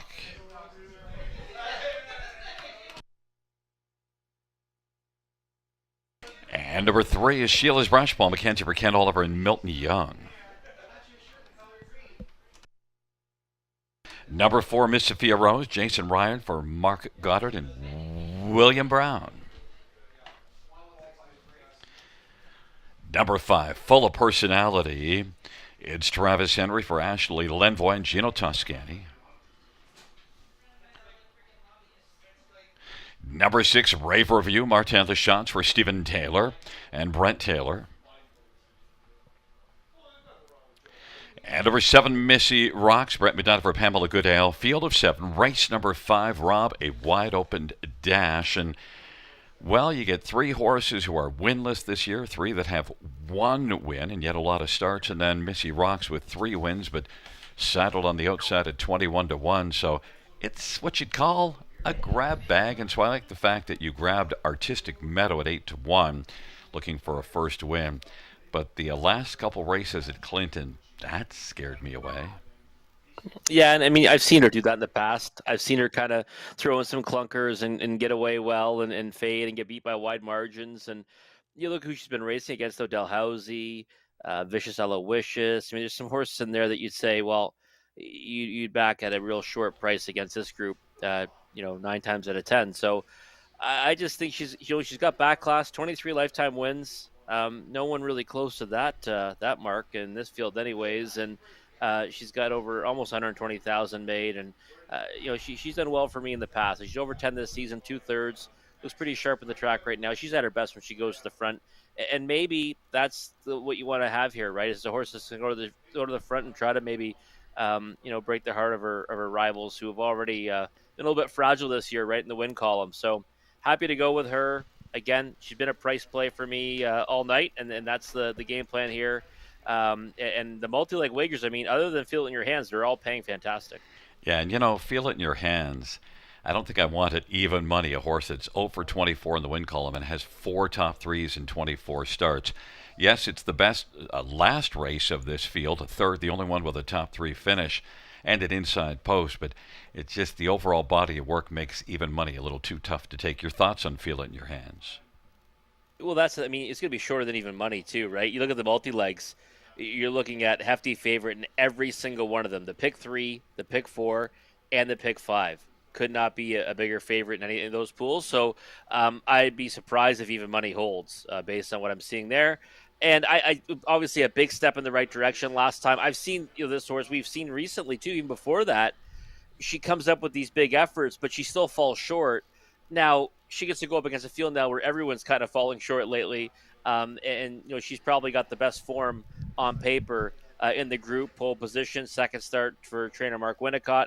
A lot of different things, kind of looking that might go in her favor here. But you're right. I couldn't get there at a short price, Gary, because at the end of the day, she's over 24 this season, and she's had opportunities and hasn't been able to convert. But if she wins, I wouldn't be surprised. But I can't get there at a short price. The other of the 3 offers in the field is 3 Sheila's Rush. So you went to the 3 offers as your top 3. And look, I mean, in this field, you might as well. And the thing with Sheila's Rush, trailer post, and then before that, post 8. And this is one that does show some form if you go further down the page when at least the posts weren't quite so punitive. Yeah, it's one of those things where, again, for me, it was a post edge. Last time trailing post, you got 8-hole recently too, like you just mentioned, and there's some starts on there where she didn't race all that poorly, right? Picking up smaller pieces against decent groups, again, Clean a Diamond, the Turning Point, horses like that, and that's really why she's on the ticket. She's one that I think can kind of hang around too, like get away off the gate, kind of just sit there, maybe get on a helmet, and maybe sprint them to the finish here. So again, a race where I don't want to be on the favorite, even though she looks like the most likely winner. It's just not the type of race and type of group where I want to be in that direction. So I got to get a little more creative, and Sheila's Brush is one of the ones I thought is in with a chance. The one way that I would have wanted to be on the favorite is if you did that pick 4 where you took your top horse in the second and fourth, first class rule, and also Cousin Halifax took my hazy coast in the third. So if you gave me races 3 and 5 and you races 2 and 4, then we'd be sitting okay with the favorite here. How about number 5, Full of Personality? That last race, well, that's Mohawk. So now might have found the right spot. Ashley and Blanvoy, Travis Henry. Oddly enough, we'd actually be almost in the same boat as paying $35, right? Maybe that's an omen here. It's $35 in the pick 4 and Fielding Your Hands, finishing it off here. Yeah, Full of Personality, I think, is one that's interesting, right? 1 for 17 of the season, 6 on the board finishes. We've seen this one do good things when getting forwardly placed and kind of getting into the mix. We've also seen her kind of miss out on some serious opportunities where she sets a favorable trip and she fades out of it. But every right to kind of take a step forward again, getting away from Mohawk Park back here to Grand River. The price is right, I guess, to 7-2. And Miss Sophia Rose almost won here 2 races ago. I've always been a big fan of this horse. I've used her in many different spots, and 1 for 34 this year, 9 on the board finishes. Again, she's one that kind of always just seems to miss, but that one victory at Georgian Downs was a good one. I could see her trying to maybe, rattle them early and trying to chop this out, but I'm hoping Artistic Meadow does that at 8-1. By the way, that second beaten at nose was at Georgian Downs. Sometimes I forget where I am. I'm old. I have an excuse. It's a field of 7. They're in the backstretch, nearing the start.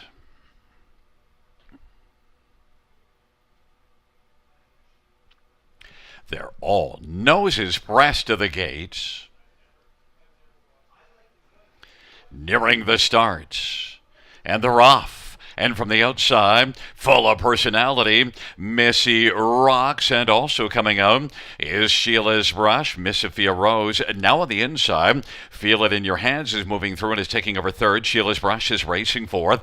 Then Artistic Meadow is fifth, Miss Sophia Rose, and Rave Review. Full of Personality leads on around the turn. Feel It in Your Hands. The 2-5 favorite is going to move up now and try to take the lead from Full of Personality. Full of Personality is 6-1, and Feel It in Your Hands, I'm feeling might have to take back, but well, that spot is closed on the inside, so now it's going to drive on, and Feel It in Your Hands is going to come on and clear to the front. Full of Personality making Feel It in Your Hands work a little bit to get to the lead. Missy Rocks is third, and Sheila's Brush is racing position to fourth as they race on up towards the half off a 27-1 opening quarter. Artistic Meadow is fifth on the inside. Miss Sophia Rose and Rave Review. Feel It in Your Hands with the front. Sheila's Brush is brushing now. Feel It in Your Hands, and Austin Sorry might have fallen asleep on the lead, and Sheila's Brush was able to come on and grab the lead, and it's in front by 2 or 3. Miss Sophia Rose is second. Feel It in Your Hands, and now Full of Personality has popped out, and Full of Personality appears to be full of pace, and it is Sheila's Brush getting some urging. Miss Sophia Rose and Full of Personality and Rave Review. Feel It in Your Hands, and Artistic Meadow now is kicked in late, and then Missy Rocks, and now it is Miss Sophia Rose and Sheila's Brush. Full of Personality and Rave Review. Artistic Meadow is coming on late, but still has lots of work to do. 3/4, 126-2. On down the stretch drive they come. Miss Sophia Rose. Full of Personality. Miss Sophia Rose is your winner. Full of Personality. Artistic Meadow 3 across the track for fourth, 156-1. Miss Sophia Rose second, beaten a nose at Georgian Downs, going back 2 races, and well, this one right here at Grand River, a winner, Gagnon. Yeah, if people were alive, in these multi-leg wagers, and you weren't all in on the one Field in Your Hands, the payouts are pretty good. She's the second lowest one, but she's $60 for 20 cents. And again, Field in Your Hands, much different, right? 2-5 shot now, and against a softer group, but now is expected to kind of go out there and do the work to get paid. And obviously something I missed there tonight anyway. She gets beat by a wide margin, but much different 27-1, 56-4 than trying to sit a favorable trip. So 2-5 shot right out of it. And the rest of them are kind of logical, right? They're the horses that all kind of took support as the secondary ones in here. Miss Sophia Rose and a Full Personality. Obviously, I really needed Artistic Meadow, 19-1 on that one. Was on the scene too late. I was hoping she'd be more forwardly placed. Maybe she gets caught up in the speed and can't go with them anyways as that happens, but she ends up rounding out the trifecta at 19-1. And even though we mentioned Miss Sophia Rose win shy, 1 win in 34, in the past 6 races, a win and 2 second place finishes, so there's been some form, and then that one last race, that was at Mohawk, so Certainly could see this one coming right back. Yeah, I definitely could see her. I mean, I've always kind of liked this horse, and I'm trying to remember if it was last year or the year before. Anyways, she won in a big spot for me at Western Fair once, where I needed her desperately. So I'll always, have fond thoughts of Miss Sophia Rose here, and she gets to the winner's circle. She raced well to do it as well. And like I said, full of personality and her. It came down to those two, which were the next two logical ones, but it's going to all pay pretty well, right? When you get a 2-5 shot right off the ticket. And again, these are tricky races because you're talking about horses that are all camera shy. So we're going to see another one of these pop-up series events, and we'll have to kind of maybe go price shopping on that one as well. Well, Miss Sophia Rose doubles her win total with a win here, up to 2 on the year. Fifth lifetime for Miss Sophia Rose. Jason Ryan, the winning driver, 5-year-old Big Jim brown mare, owned by William Brown, trained by Mark Goddard. 156-1, Miss Sophia Rose, a new career best.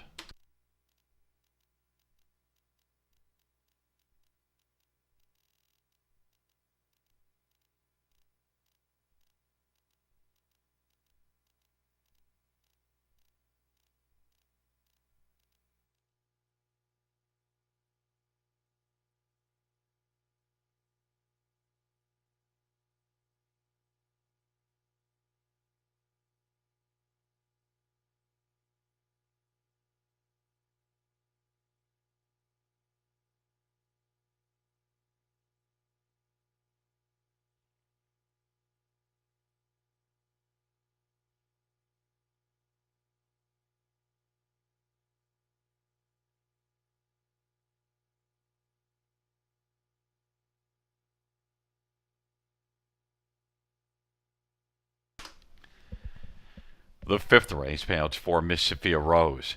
$10.90, $5, $3.20, 5 full of personality, $5.20 and $3.10. 2 artistic meadow $8, $2 exactor $37.80, dollar try 100, $19.60, pick 3, 3 3 20 35.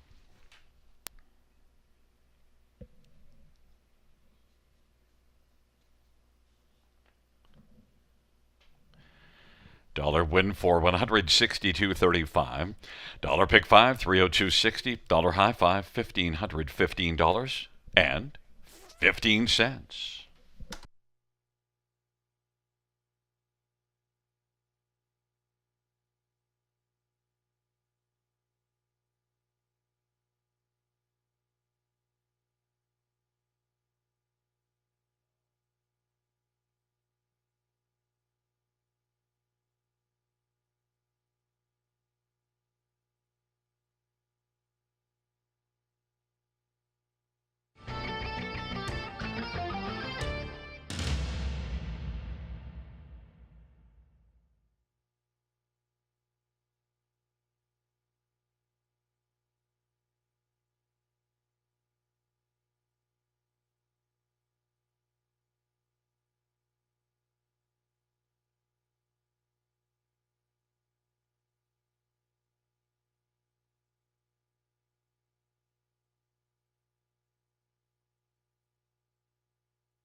Fifth race, Sora finished in the top, 7-3-4-1-2-6-5. That's 7-3-4-1-2-6-5 on the bottom.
Miss Sophia Rose getting the job done in race number 5. Certainly helped out the payouts and the multi-leg wagers, finishing in that dash. High five, paid pretty well as well, all things considered. But moving on now, midway point of the card, we're going to look now to the late pick 5, starting right here in race number 6.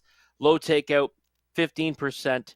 And for yours truly, this is a sequence I thought was maybe one to kind of go for the gusto on it and do something I don't usually do and take an all in the last leg. And it's another one of those pop-up races. So maybe we'll see another price on that one. 1-2 here to kick it off. A Fine Bordeaux. Strong winner here, 2 back in the Prospect Series. Now we'll try the Grassroots. Made a break last time out. I think should like getting back here to Grand River. Also using the 2 Go Blue, 2 deep here. 2, 4, and 5 in race number 7. Kind of a tough looking race, and obviously can't use them all in there as well. So just went 3 deep with the 2, 4, and 5, giving the edge to Harbor Light Jimmy in there, but going 3 deep, just the 3 in race number 8. That's Long Shot Panic, my best bet of the night. That race well last time to be second at 28-1 will not be that price this evening. I think this one's kind of moving in the right direction for trainer Wayne Smith. Now third start for that conditioner, and third start after missing a bit of time as well. 1 and 3 in race 9, Magical Ian and the 3 All-Star I think those two will likely be part of the early pace scenario.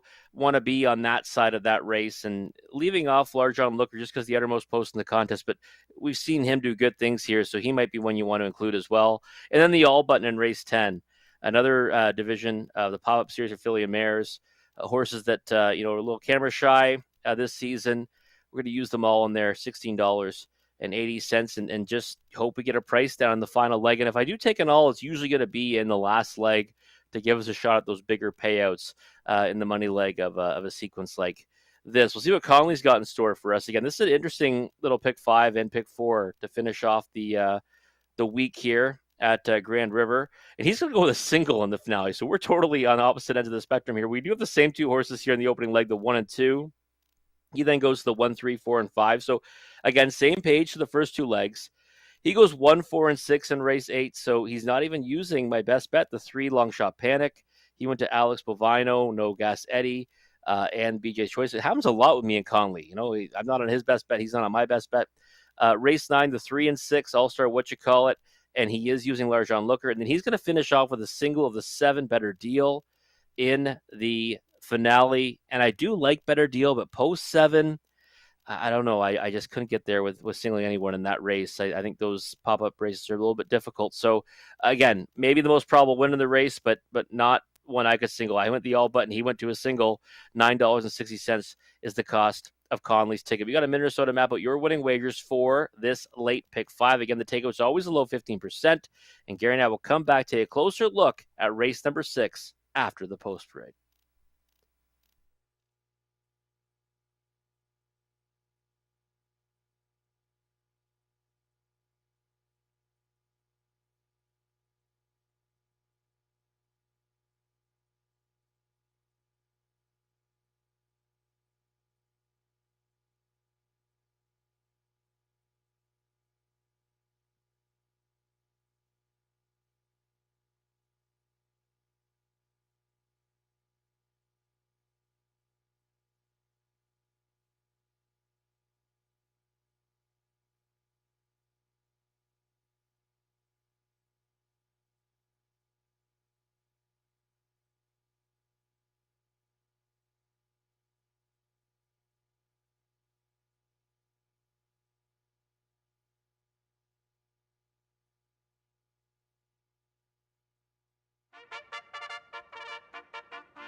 Field on post parade for the sixth one of Fine Bordeaux. Brought me down for Scott McEnany and Aristi Versakis and Northwest Racing.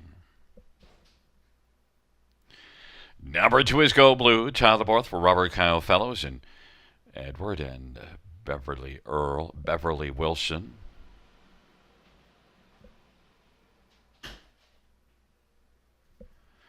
And 3 is Northern Drifter. Keith Jones drives and trains for Doug McCarthy. Number 4, Mr. Pasadena. Dustin Jones drives and trains for Herbert Horses and Todd Coleman. 5 is Nickel and Dime. Todd Ratchford for Matthew Bax and Marshall Bax.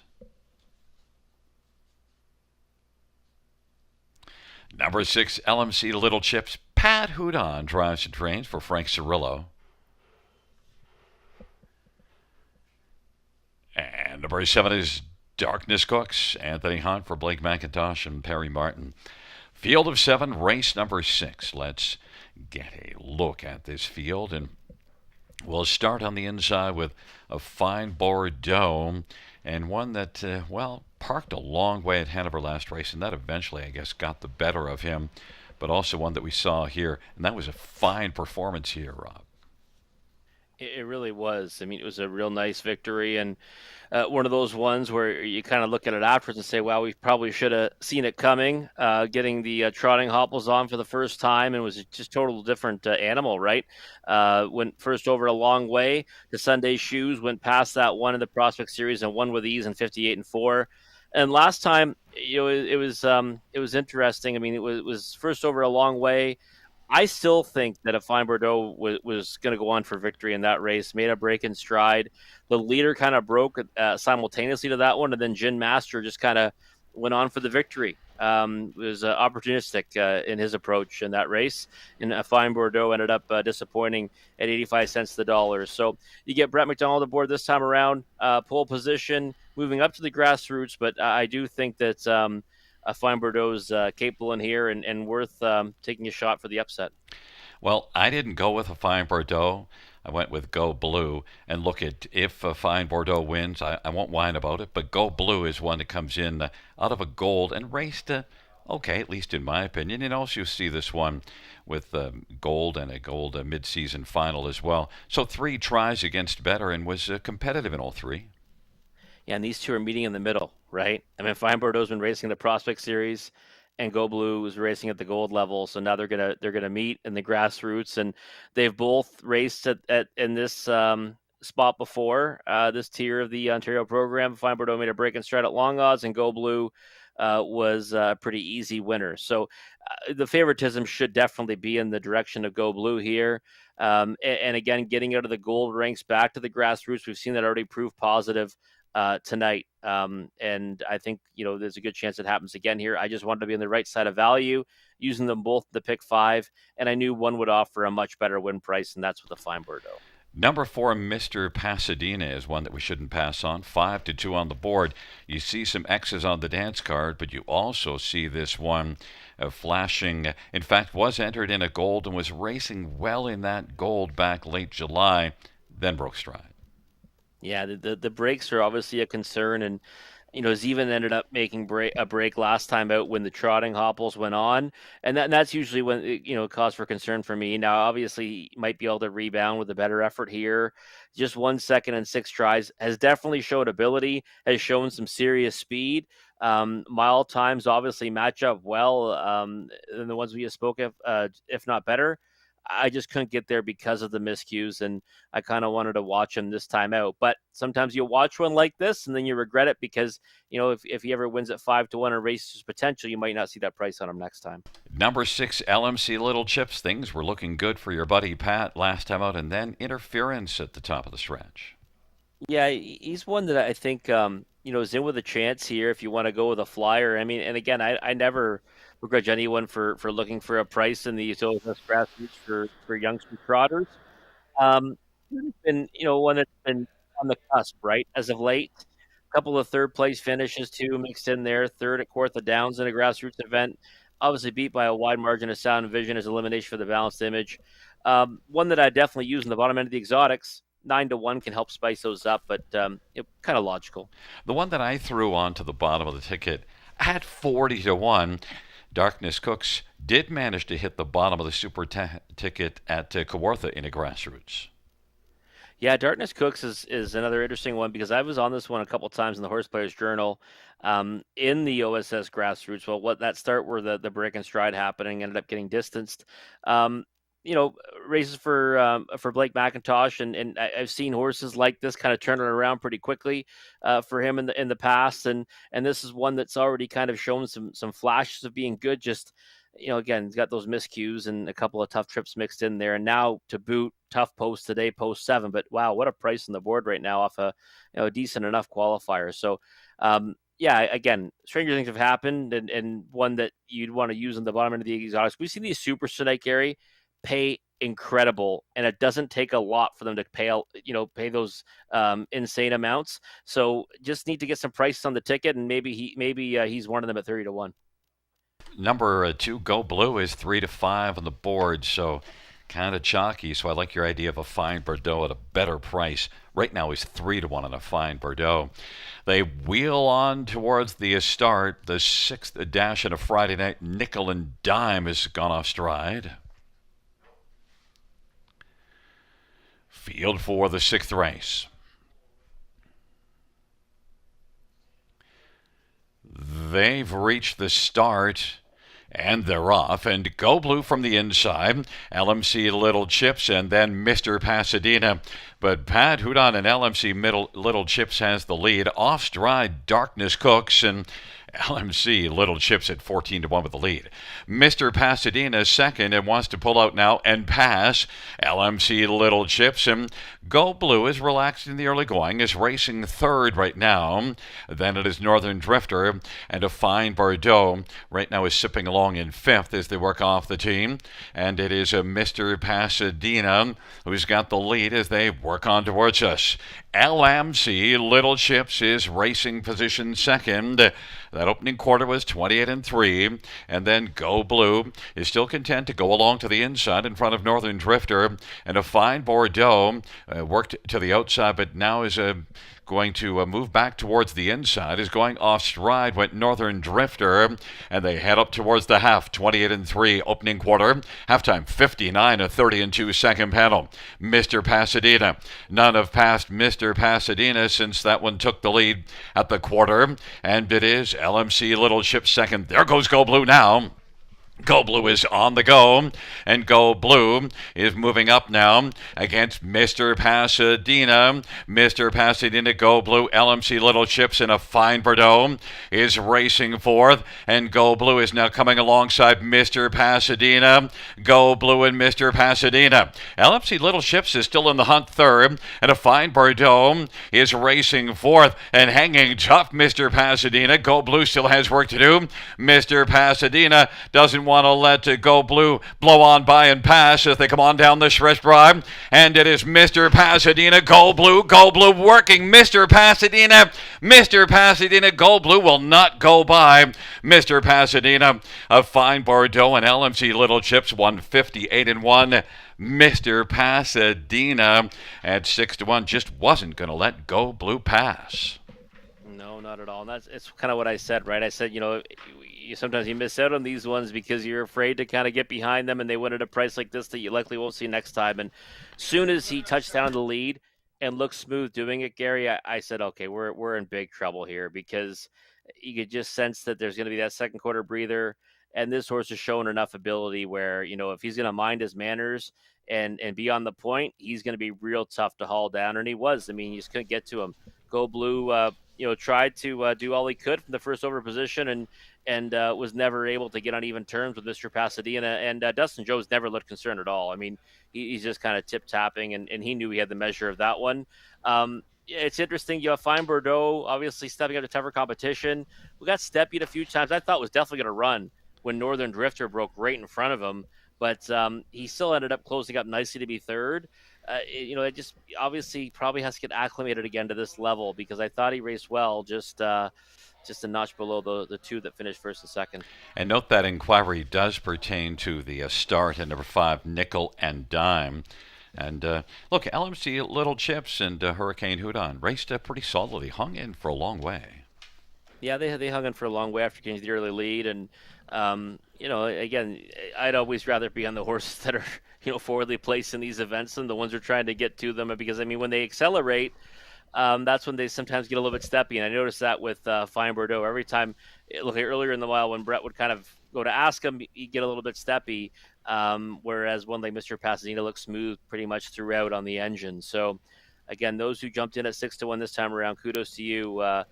One that I just couldn't trust, but as soon as he touched down in the lead with Dustin Jones, I said, "Uh-oh, big trouble."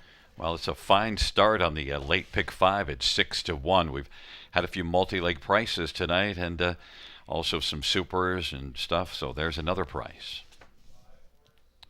It's a 4-2-1-6.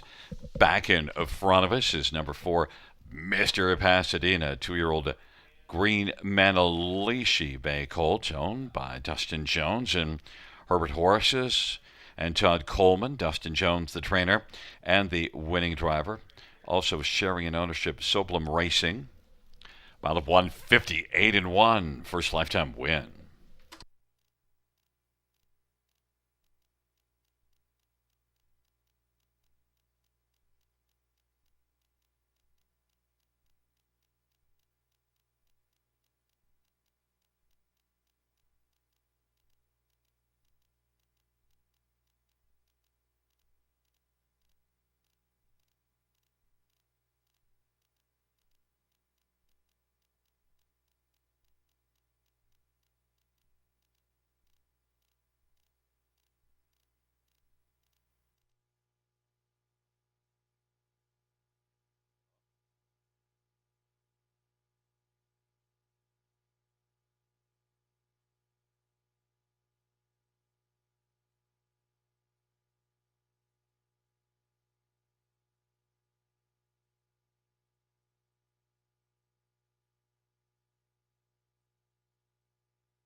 Fans, the judges ruling that number 5, Nickel and Dime, was inside of the fair start pole at the start of the race. The inquiry sound go off.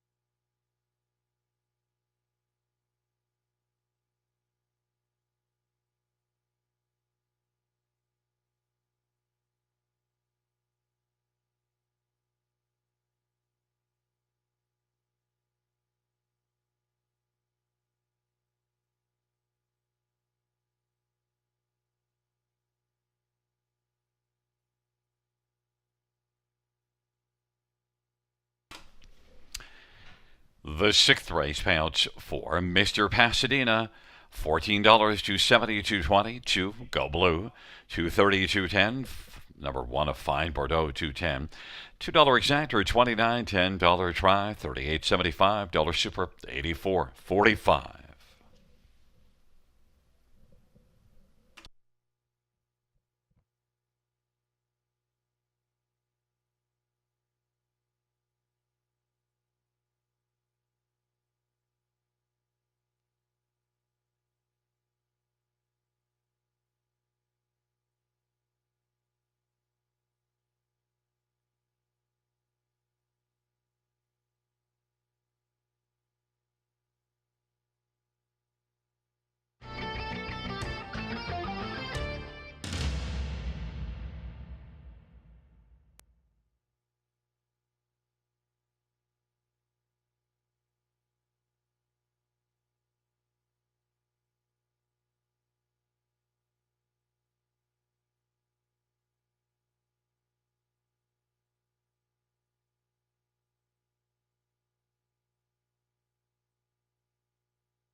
Sixth race. So for a finish from the top, 3271645. That's 3271645 on the bottom.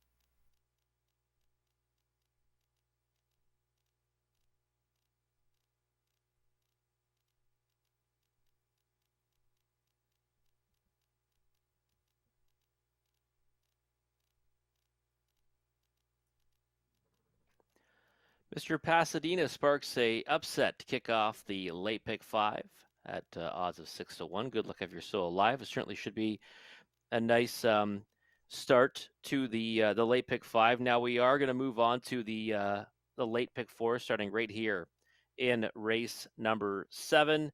Low takeout, 15%, and there's my ticket. I do notice there's one horse to be added on there. There it is, right there. Perfect. Look at that. They're ahead of me.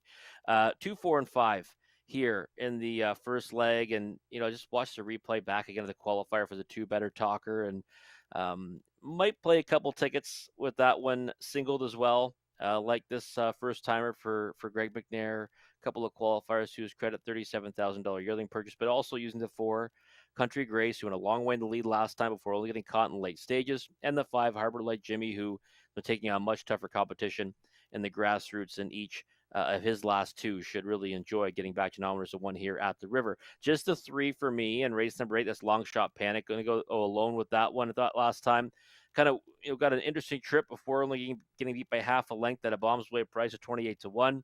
Liked him as a underneath player before that, third at 43-1. Now maybe might be ready to take a step forward to break his maiden. Third start for Wayne Smith, third start back off of missing some time as well. The 1 and 3 in race 9, Magical Ian and All-Star I think they might be the ones that are going to control the race throughout in the early stages. They look like they have the most speed, and I think those are the ones you want to be involved in race 9. Then race 10, I just said, you know what, no handicapping required. Take the all button pop-up series. Horses that are a little bit camera shy. Now, better deal, and O'Connell's going to single that one. Probably in the best form, but tough post, and maybe works hard like we saw Habit of the Favorite in the 5th. Um, in that kind of spot where now all of a sudden you're meant to do good things, and it works too hard. Maybe that will work against her as well. But I just hit the all button there, $8.40. Hopefully we get to that leg and then get a price down to have a nice winning ticket going in to the weekend. Conley's ticket. Now I know he's going to single up on better deal in that finale. And there it is, 1, 3, 4, and 5 here. So he's using 4 of the 6 here. And then the 1, 4, 6 in race number 8 doesn't have my best bet, the 3, Long Shot Panic. Race 9, the 3 and 6. So he's got All-Star, and Larjon Looker. Don't mind the addition to that one. He might really take to getting back here to the River. And then just a 7 better deal in the finale. Again, looks like the one to beat, but Ettermost post in the contest. And again, one that I've backed recently, and when she has to face adversity, she doesn't necessarily get there. And I think something similar might happen tonight. $4.80 for Conley's ticket. But if you want to map out your winning tickets for this late pick 4 wager, you got a minute or so to do it. And we'll come back after the post for a closer look at race number 7.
Field for the 7th on parade. Number 1, Sandy Says. Travis Henry for Sean Stacy and Hudson Standabred. Number 2, Better Talker. Todd Ratchford for Greg McNair and Ross Family Farms.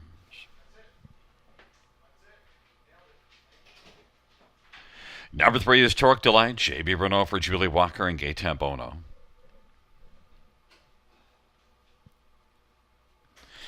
And number 4, Country Grace. Brent Madonna for Rodney Hughes and Sarah Emery.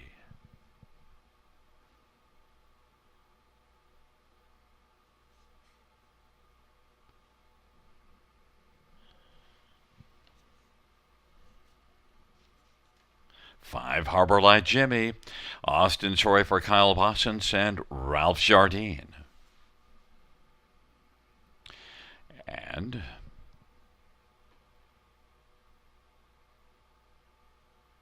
number 6, Stonebridge Alien. Jay Harris for Sean Stacy and Catherine Stacy. Hudson Standabreds and Nancy Malik and Landmark 17 Racing. Field of 6, race 7. The 2-year-old Pacing Colts and Geldings, Maidens, and well, Rob, this is your bread and butter, these 2-year-olds, ones that you often have some thing to say about because you do all the homework. And, well, what does your homework on Better Talker tell you? Well, $37,000 yearling purchase, and you know what, Gary, that qualifier I thought was really good, and there's also quite a few siblings that have made a lot of money, over six siblings with 100,000 made, and 2 with over 500,000 made, including Swift, a Shadow, and Town Gossip. But Better Talker is one that I just think that is in with a big chance here because that qualifier was. One of those ones where I thought the run out was really impressive, and I generally hate when people say the run out, talk about the run out, and say, well, after the race, the horse was finishing strongly and kind of paced right through the wire because the run out's when the race is over. But 28-3 on the end of it, the winner of that qualifier was Stonebridge Wizard, and I just think that you take a look at that horse who was the winner of the Battle of Waterloo, has done fantastic things this season. And this one was gaining ground in the late stages. And then again, after the wire, I think you kind of have to give respect to him in here. And he's not getting it right now in the odds board at all. Now, I know he's a first-time starter. He gives up an experience edge, but he races for, strong connections, ones that send them ready to roll. And he has Todd Ratchford aboard. So I'm happy to get behind Better Talker here at 7-1.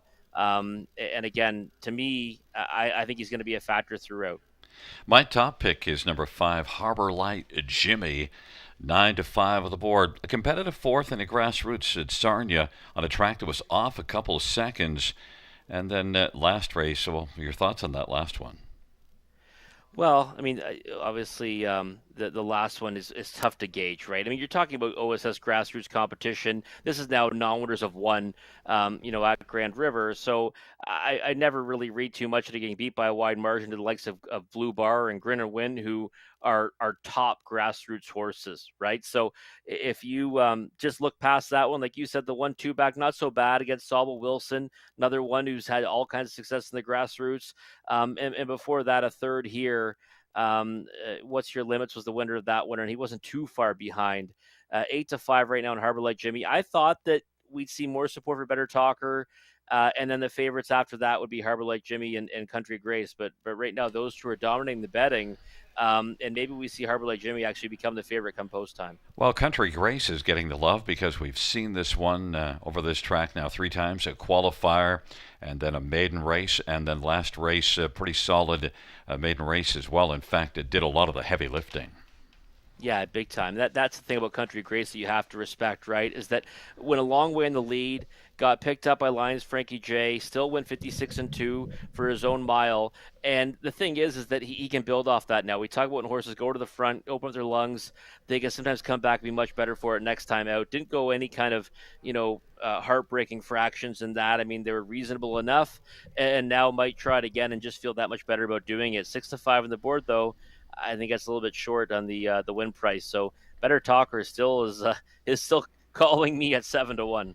And Torque Delight at 5-1 is one that's had 2 tries over this track. They were both reasonable. Julie Walker's barn. Yeah, I love the connections. I mean, they've been so good to me. You know that. I mean, I've done nothing but prosper betting the Julie Walker's barn here at the river, JBR as well. They've been good to me, and I think this is one that might be sitting on a better effort. Right, we've kind of seen progressively getting better as we typically see from the Julie Walker barn. They kind of keep getting better as they go on. And last time out, made up a lot of ground in the late stages, big back half, 56-4. So you can convince me he's the value in here as well. I mean, if you want to go with the experience, he's probably the value of the experienced ones. But again, I might still give Better Talker a whirl here at 8-1. And a quick thought on Stonebridge Alien. Big yearling purchase that didn't do much in the first start. Yeah, but again, got away seventh off the gate here and was never really in it. It has the uttermost post again. It's only post six. I'd still elect to watch. I mean, big yearling purchase, but it's still early in his career. Hasn't shown enough yet for me to get behind him, even at that price of 17-1. Well, the one you did get behind is 6-1. That's two Better Talker. I'm on the 2-1, number 5, Harborlight Jimmy. It's Sandy Says and Better Talker on the inside. Torque Delight, Country Grace in the center. The outside, Harborlight Jimmy, Stonebridge Alien. It's a field of 6. It's race number 7.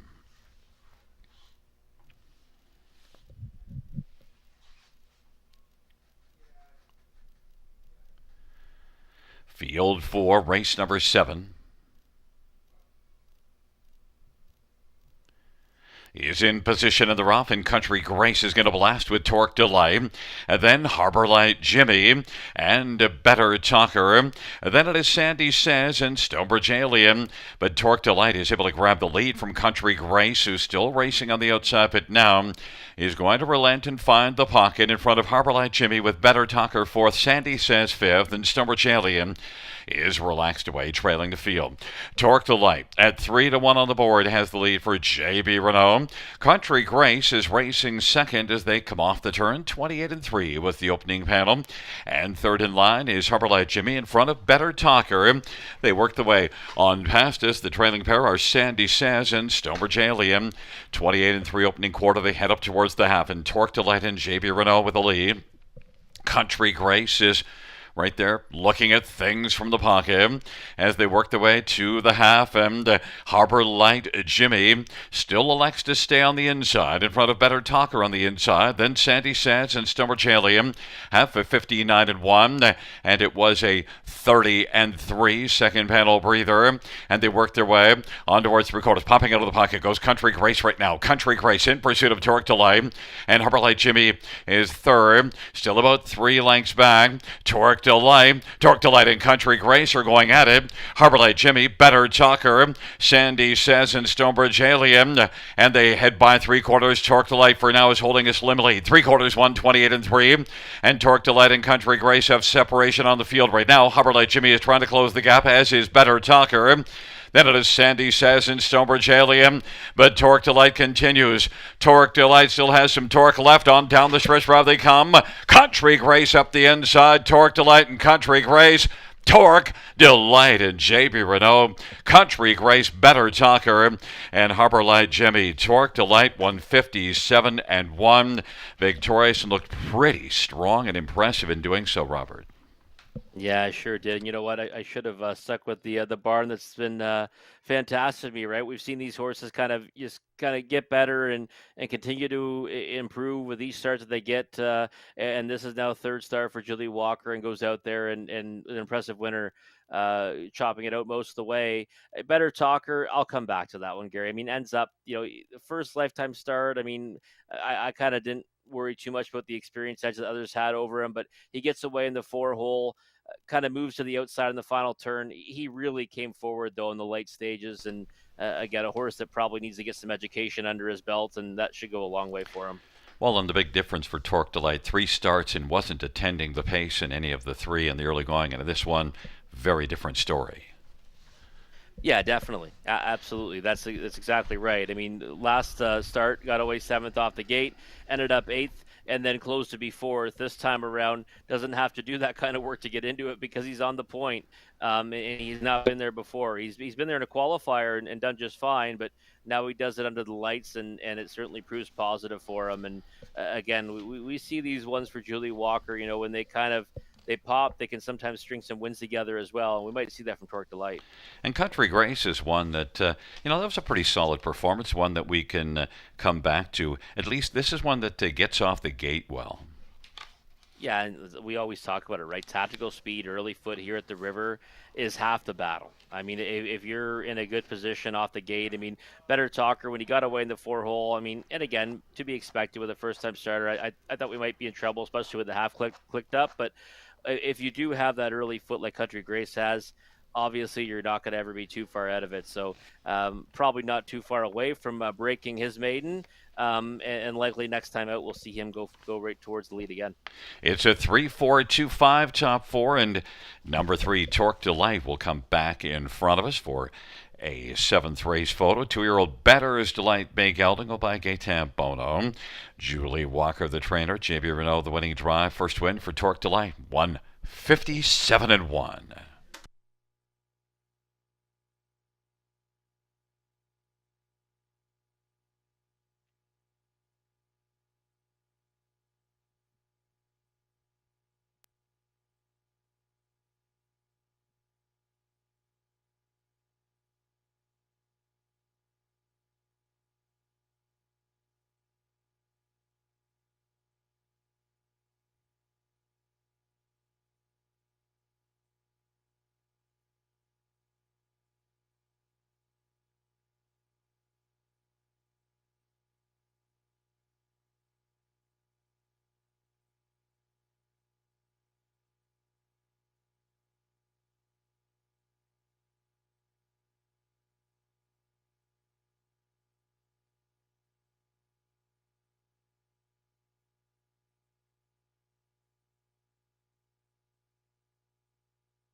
Seventh race, payouts 3, Torque Delight. $8, $3, $3.40, 4 Country Grace, $3.90, $3 and 2. Better Talker, $3.40, $2 Exactor, $29.80, dollar try, $48.20, dollar Super, $98.45.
Seventh race or a finish from the top. 6-3, 1-2-4-5. That's 6-3, 1-2-4-5 on the bottom.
Field for race 8 on parade 1. Axel Bovino, J. Harris for Lacey McCabe and Glenview Livestock.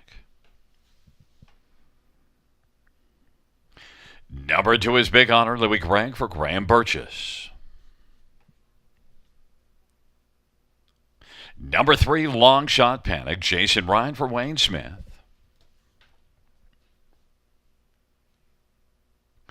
Four is No Gas Eddie, Austin Sorry for Vern Cochran and James Boulanger and Edward Gork.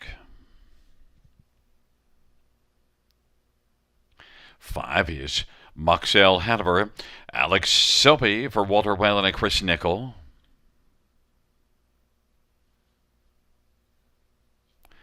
And number 6, BJ's Choice, Mark Goddard for William Brown.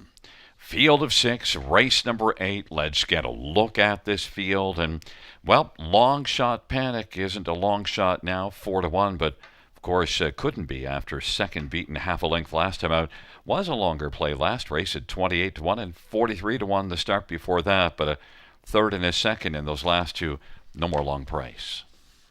Yeah, no more long prices for Long Shot Panic. I mean, it was a couple of good efforts, right? And just trending in the right direction.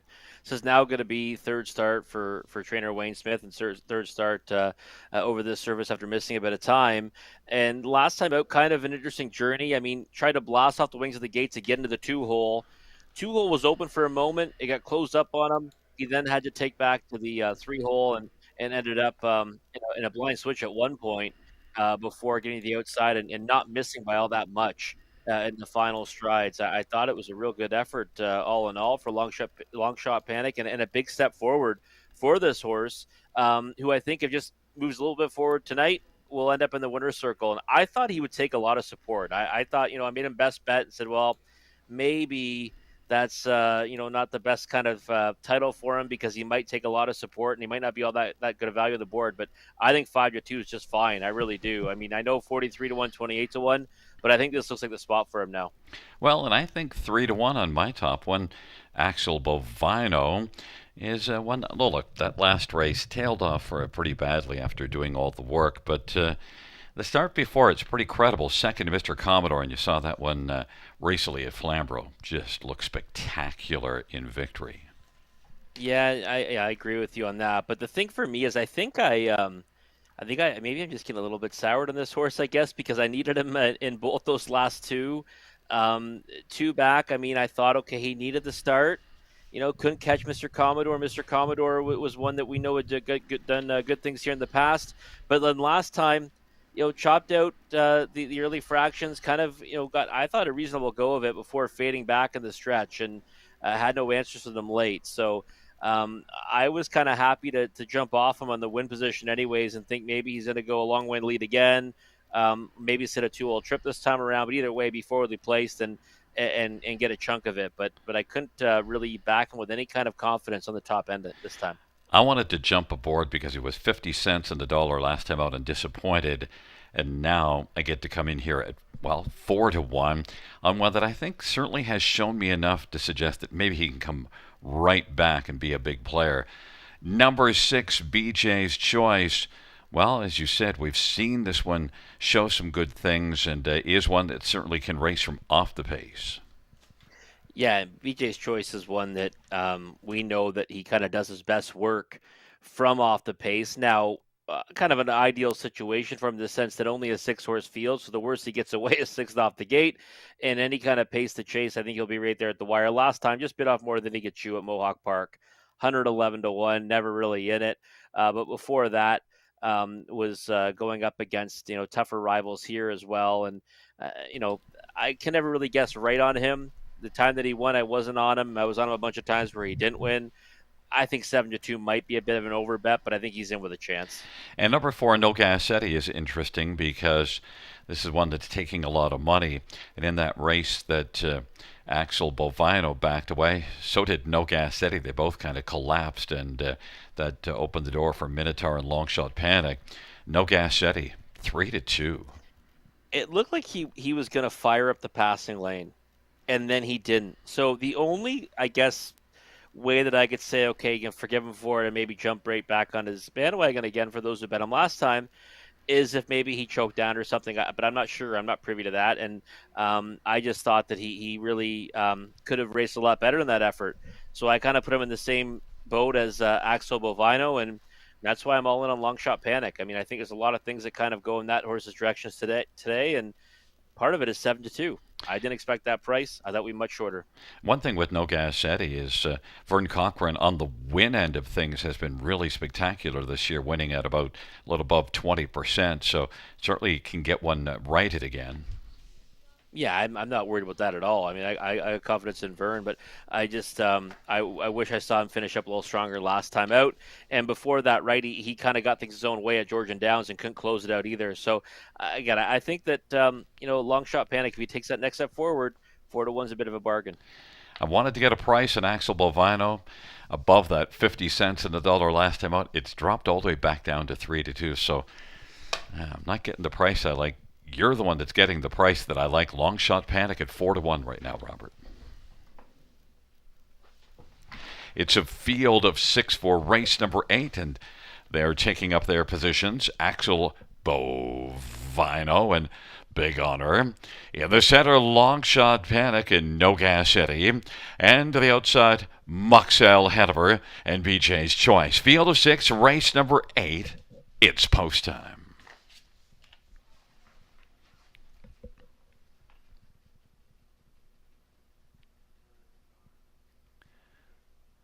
And the field for race number 8.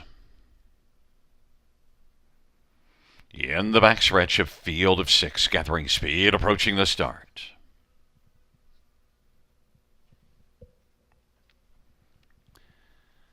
And the field for race number 8 is at the start of the rough. And down the center of the track, Long Shot Panic comes blasting out with No Gas Eddie. Big Honor. Axel Bovino on the inside is now third. Big Honor is fourth. And then BJ's Choice, Muxel Hanover. Long Shot Panic at 5-2 was able to gun right out and grab the lead. No Gas Eddie is racing second. Axel Bovino is third. Then Big Honor, BJ's Choice, Muxel Hanover, Long Shot Panic, and Jason Ryan has the lead. 5-2 on the board as they work their way on past that opening quarter. No Gas Eddie is racing position second, and third in line is Axel Bovino, and is still on the inside. And then it is back to Big Honor and BJ's Choice and Muxel Hanover 6 in a line as they race up towards the half. And with the lead, that is Long Shot Panic. 28-4 was the opening quarter. Long Shot Panic. No Gas Eddie at 3-1 is second, and behind Long Shot Panic, who's 5-2. Axel Bovino dropped down to 3-5 on the board and pops out first over, and now is moving with authority. BJ's Choice has quickly kicked into gear. Axel Bovino looking to take the lead from Long Shot Panic, and the plugs are out, and Long Shot Panic trying to repel Axel Bovino. And might also have to turn back BJ's Choice, who's 3 wide, and then No Gas Eddie, Big Honor, and Muxel Hanover. And now 3 wide. BJ's Choice has come on. BJ's Choice, Long Shot Panic, Axel Bovino, and off a half of 1 minute. 3/4 is 1:28-3 at 28-3. Third panel, BJ's Choice trying to put away Long Shot Panic. Axel Bovino weakens, and No Gas Eddie on the inside. BJ's Choice, Long Shot Panic hasn't thrown in the towel, but BJ's Choice has the lead and looks sharp as they come on down the stretch drive. BJ's Choice as they come on to the finish. BJ's Choice is going to win. Long Shot Panic, No Gas Eddie, and Axel Bovino won 57-1 off a 1 minute half. 57-1. BJ's Choice victorious, and well, it goes against everything that we would think. If they go a soft half, you'd think that BJ's Choice, a noted closer, wouldn't be the one, but was up closer attending the pace and then blew on by Rob. Yeah, he sure did. And the funny thing is, another time I don't guess right on him. Right? I mean, he was one that we've kind of played many times, Gary, throughout this meet here at the River, and a lot of the times he's just too late on the scene. This time around, as soon as he went 3 wide there, you could see he was getting past them.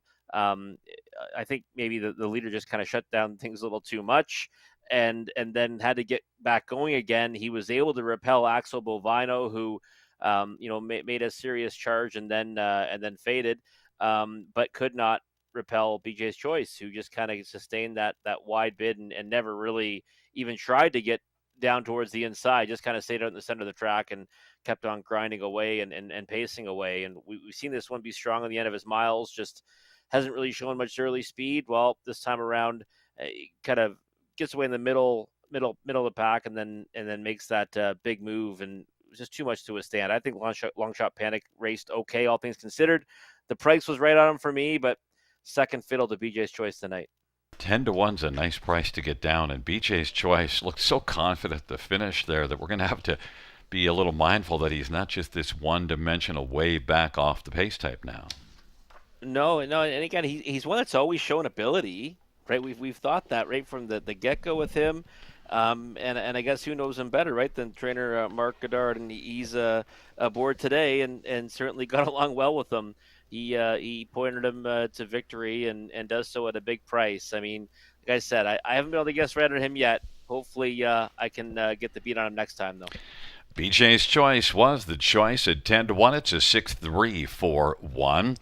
BJ's Choice, a 3-year-old Big Jim Bakelding, owned by William Brown, Mark Goddard, the trainer, and the winning owner, the trainer and winning driver. Second for BJ's Choice, 157-1.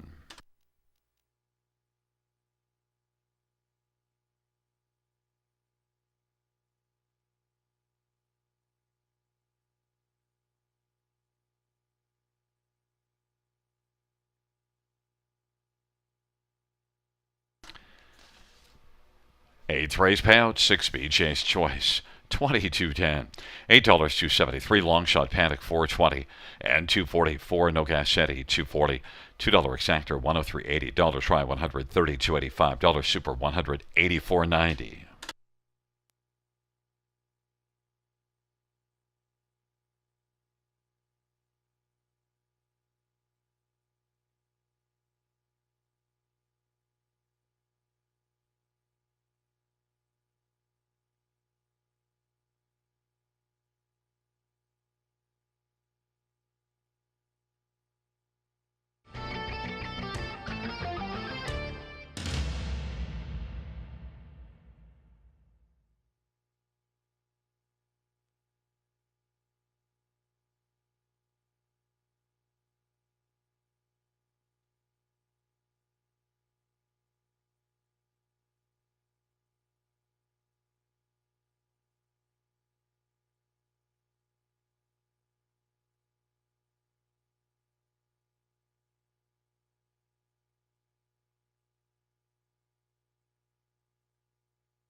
Eighth race order finish from the top, 462-351. That's 462-351.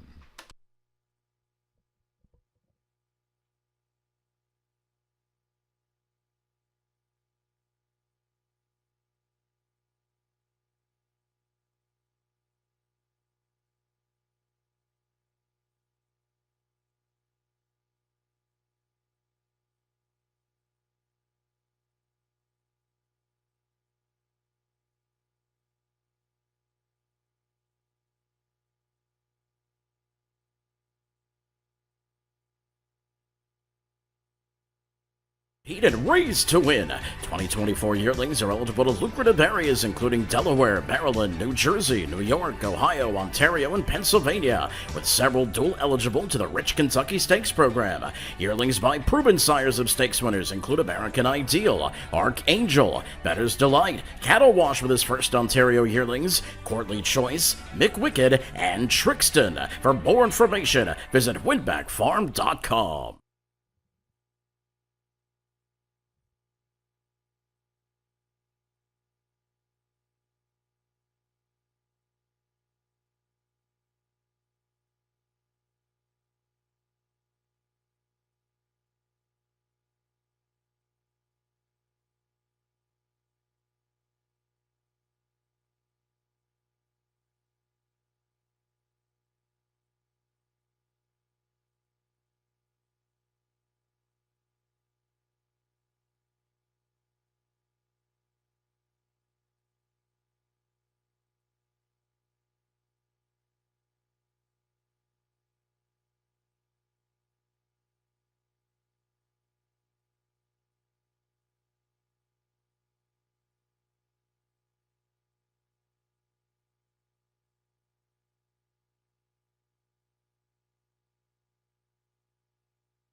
Field for the ninth on parade. 1, Magical Ian, Travis Hendry for Sean Stacy and David Lumsden.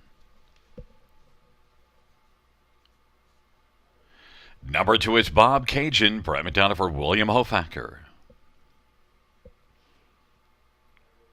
Number 3, All-Star, Whatchacallit, Jay Harris for Gord Dancitovic and Bob Dancitovic and Ken Albrecht. Number 4, he's still watching, Anthony Hahn for Lyle MacArthur and Linda Wellwood and Tammy Aspen. Number 5 is Watch Your Mouth, Jason Ryan for Harry Polton and Co Capital Management. And number 6, Larjon Looker, Todd Ratchford for Patrick Bissett and Larry Lane. It's a field of 6, race number 9. Let's get a look at this field. And 1, Magical Ian, one that didn't like the trailer post here in 2 starts, Rob, but should love post 1. In fact, did blast out to the lead the last time out. Yeah, that was second time Lasix, and also in the class above this right now, back to non-winners of 1. Not that in-between class where Deuce Hanover won 2 in a row. And it was just too tough to beat. I thought, raced really well last time to only get beat 3/4 of a length. And like you said, obviously the trailing post was not to this one's liking. He just really wasn't able to get into the race either times that he had it. 2 and 3 starts ago. Pole position, I think he's going to push right out of there and at worst at a 2-hole trip. And he's taken the money throughout. 4 to 5 might be an overreaction, might be an overbet, but I do think that this is one that's moving in the right direction for trainer Sean Stacy. And sometimes second and third start lazy is when you want to jump aboard, and we're in the third start for that medication tonight. Number 3, All-Star, Whatchacallit, a little light on the top 3 record, just 2 in 20 starts, but he might just be looking around the track today and say, hey, I remember this place. Yeah, he loved it here. He really did. I mean, he was 8th here at a short price back in early July. Went to Mohawk Park. I thought, just kind of raced okay there. Picked up a minor award in 3 tries. Then came back here, and I was fond of him on that occasion. He jogged. I mean, he absolutely crushed his competition. Numbers at 3,000 life. Went back over to Mohawk Park, picked up a lesser share, and then hasn't been able to do as well in his last 2. I don't know why he's 12 to 1. I've been wondering that really throughout the betting. Like, why is he not getting any love at all? Yeah, he's just 1 for 20, but a lot of those recent efforts have come against really tough horses at Mohawk Park, and he might just try to, go all the way on the engine again here tonight. And it wasn't like he did it in a slow time. I'm not even, a huge believer in that, but he went a pretty big mile on that occasion on a track that was a second off. Let's get on the track right now. And I'd say he's more than the value on the board right now at 12 to 1. Larjon Looker, you remember back here early in the season, this is one that was interesting. Was second to BJ's Choice. BJ's Choice had post 8 and he had post 7, and they both blasted out. In fact, Larjon Looker made the lead and just got picked up by BJ's Choice that we saw just win recently. Yeah, that's an interesting form reference, isn't it? And Larjon Looker had several strong efforts here. I mean, that one there, I think I desperately needed him. That was one of the starts where I took a stand against BJ's Choice, and of course he won. But he came back and he won after that, and he actually won 2 of his next 3 starts after that here. And then 2 back, he was winner numbers of 3 at Clinton. So he's another one that, I think deserves more respect. The problem I have is that he's a speedster, and there's quite a bit of speed to his inside. So I'm not sure what the trip looks like tonight. But if he could ever get away with the lead or near it, he's obviously becomes more dangerous. Yeah, and Todd Ratchford's had success with him and is back aboard. He was with Primetime Bob at Mohawk, but Todd Ratchford has been doing some good things of late. Larjon Looker at 7 to 2. That's an interesting place to look in here because our top pick is 4 to 5, and that might be just a little too low for us to stomach. But of course, then you'd be going to All-Star Whatchacallit at 12 to 1. For he's still watching, Anthony Hahn, Lyle MacArthur didn't have a top 3 finish on the board yet until last race, and well, he's still watching. That was a very good race. It was a huge step in the right direction. I thought, like I watched it back a few times just to see, okay, like does he have pace? And he was kind of chasing gamely to the wire. And again, we've talked in the past when an effort jumps off the page at you, then maybe that's a sign of good things to come. And I do think that the depth of this group might be, a little tricky for him because there's some horses that are dropping down and there's some horses that have already had success in tougher spots. But I do think that he's probably going to take another step forward off that. What it means where he finishes tonight, I'm not sure. But if he hits the bottom of the exotics, he'd really spice it up at 25-1. Trailing post last time, nose back on gate. And again, if he builds off his latest, he can be right there with these. Number 2, Bob Cajun, 2 races ago. Trailer post came from way out of it to finish third. Last race, parked every step of the way, and still was working well late into the mile. Yeah, he's one that I kind of tried a few times earlier in the season, thinking it might be time for him to get to the winner's circle. And we've said a few times, he probably isn't that far from breaking that breaking through with that maiden breaking score. But 13-1 tonight. I mean, again, he's not without a chance in here. Like I said, this is a pretty competitive looking group. 56-1, parked every step and out 3 wide at 3/4. I kind of love that 13-1. That if I'm going to take a flyer at one of the price, I wouldn't be going to All-Star. What you call it, at 10-1. Although I like your reasoning. I like Bob Cajun a little bit better at the little bit better price. Yeah, you know what? I think we've talked about most of them in here. I think anyone can win it, right? So maybe we don't want to take 4-5 on the favorite. Yeah, we're getting Magical Ian at 4-5. It's a little thin in this field of 6. Magical Ian, Bob Cajun in the center. All-Star, what you call it? He's still watching to the outside. Watch your mouth, and Larjan Looker.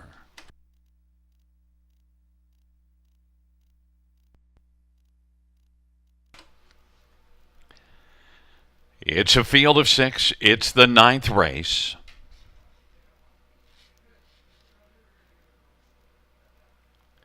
And the field for the 9th race in the backstretch, nearing the start. And they're off. Larjan Looker, watch your mouth. Magical Ian on the inside, but Larjan Looker and Todd Ratford's looking for the lead. Magical Ian is going to come out second. Then Watch Your Mouth is third. He's still watching Bob Cajun and All-Star Whatchagala trailing the field. Larjan Looker at 7-1 is looking good right now. As they work on around the turn, Magical Ian dropped to 2-5 on the board and doesn't want the pocket. Has stepped out. Magical Ian is looking to come on and take the lead from Larjan Looker. And Larjan Looker is going to be racing the pocket in behind Magical Ian. They race to the opening quarter, 27 and on past as they go. And Watch Your Mouth is third. Then leading the second division of this dash, and fourth is He's Still Watching. Then it is All-Star Whatchacallit and Bob Cajun. And the field works their way up towards the half, and Magical Ian's on top. Larjan Looker is racing second. Watch Your Mouth is third. All-Star Whatchacallit, he's still watching. Bob Cajun trails the field half, 56-3.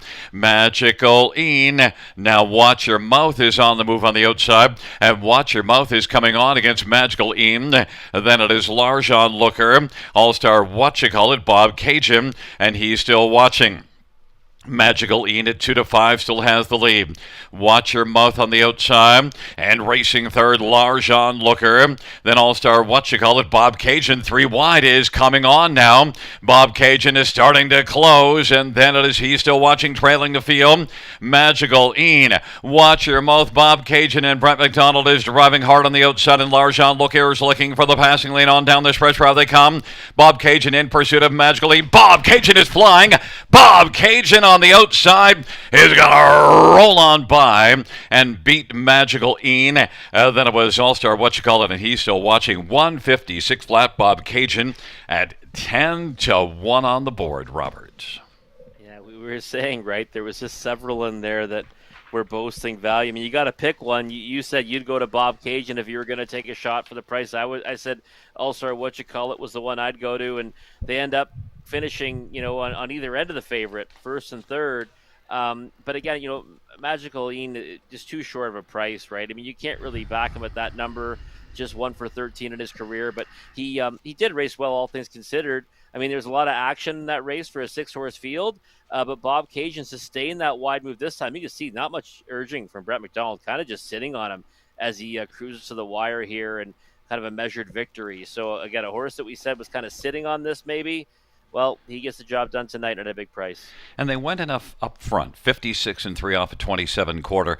And Bob Cajun's clearly been a closer the last couple races, and that closing effort really, well, there you have it. And probably Brett maybe overestimated how easily he was going to go by, but still, he got the job done. And top of the stretch, the way that Brett was so confidently driving, I kind of thought, okay, Bob Cajun's the winner here. Yeah, I thought so too. I had no doubt. Actually, he was going right on by, and yeah, I picked the wrong one. I bet the 3 to win at 17 to 1. But listen, you're still in it with a chance at that kind of price. You'll certainly take that. Yeah, no, I thought it was a measured victory for Brett and Bob Cajun. Just need a little tap there in the final steps, and I think maybe we'll see this one go on to do some decent things, because he's kind of been a horse that's shown ability, just hasn't been able to put it together. Well, he does so tonight. It's a 2-1, 3-4. Back in front of us, number 2, Bob Cajun, 5-year-old sports rider, Bay Gelding. Owned by William Hofacker, who's also the trainer. Brett McDonald, the winning drive.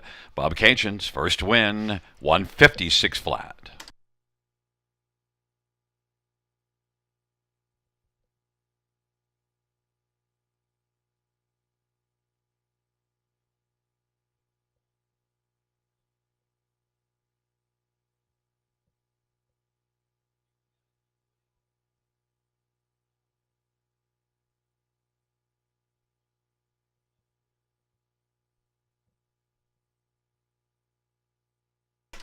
Ninth race payout to Bob Cajun, 23-20, 610. 361 Magical Ean, 250, 210. 3 All-Star Watch Gull at 310. $2 exactor, 44.60. Dollar try, $71. Dollar Superfecta, 258.35.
Ninth race order finished in the top. 213-465. That's 213-465.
Field on post parade for the 10th. One Cabot Tower. Paul McKenzie for Ken Oliver and Milton Young.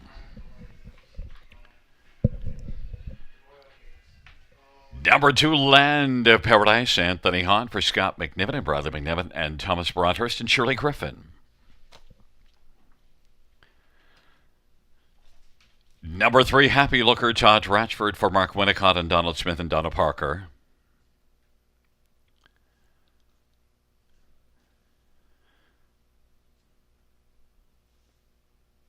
And 4, Steady As We Go. Garrett Rooney for Brittany Kennedy and Money Clip Racing and Sean Boston.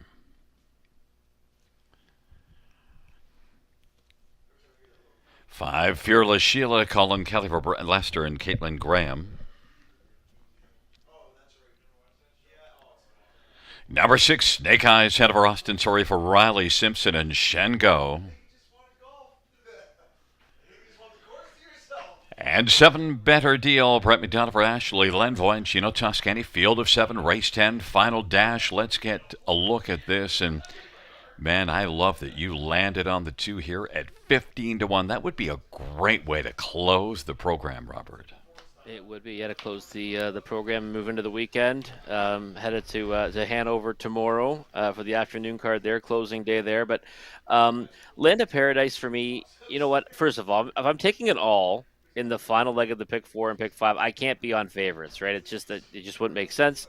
So I had to go price shopping, and Land of Paradise for me is one that that pop-up series at Mohawk Park, much different than this pop-up series. Better be Donna. I mean, she'd be one to anything in here.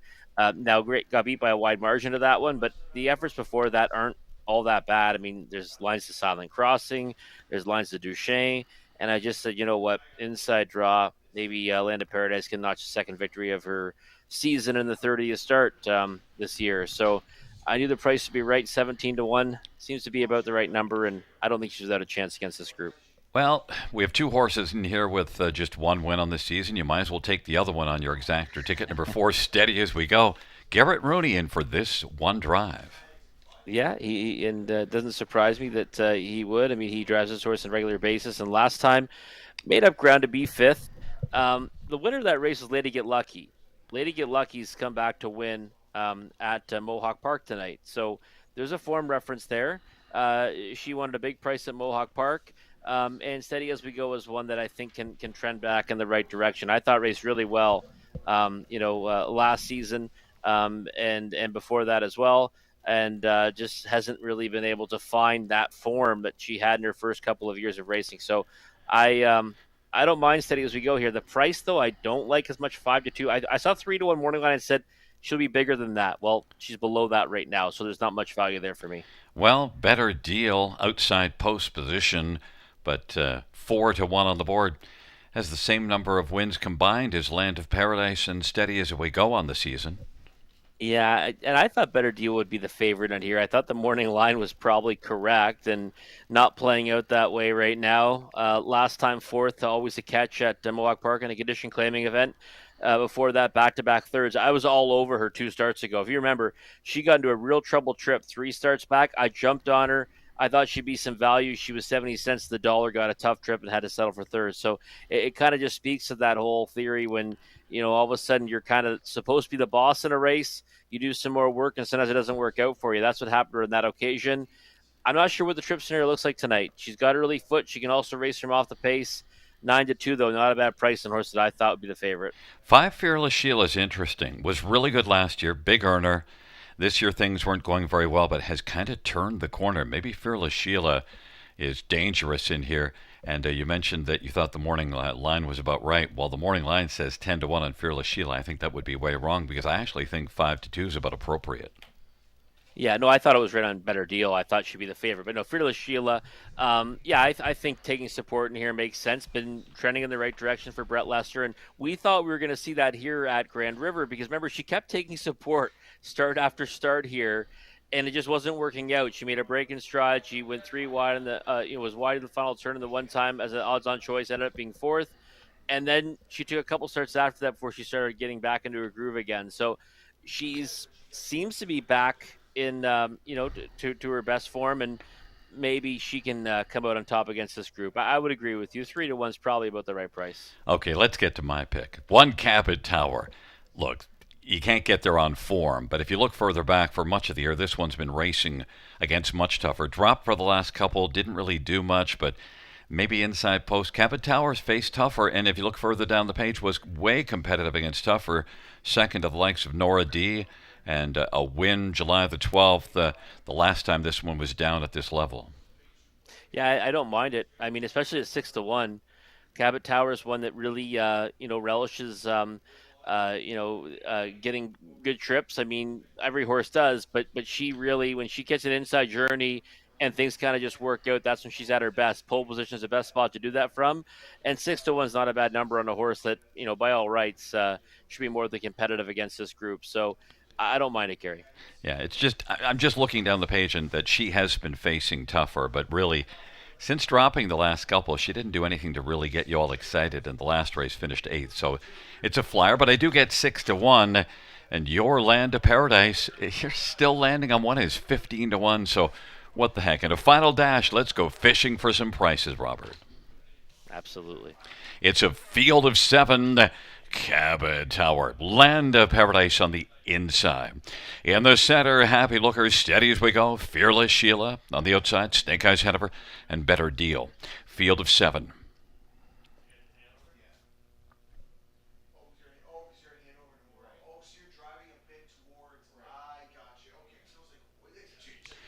Field 4, race number 10. Final dash on this Friday evening, moving into position.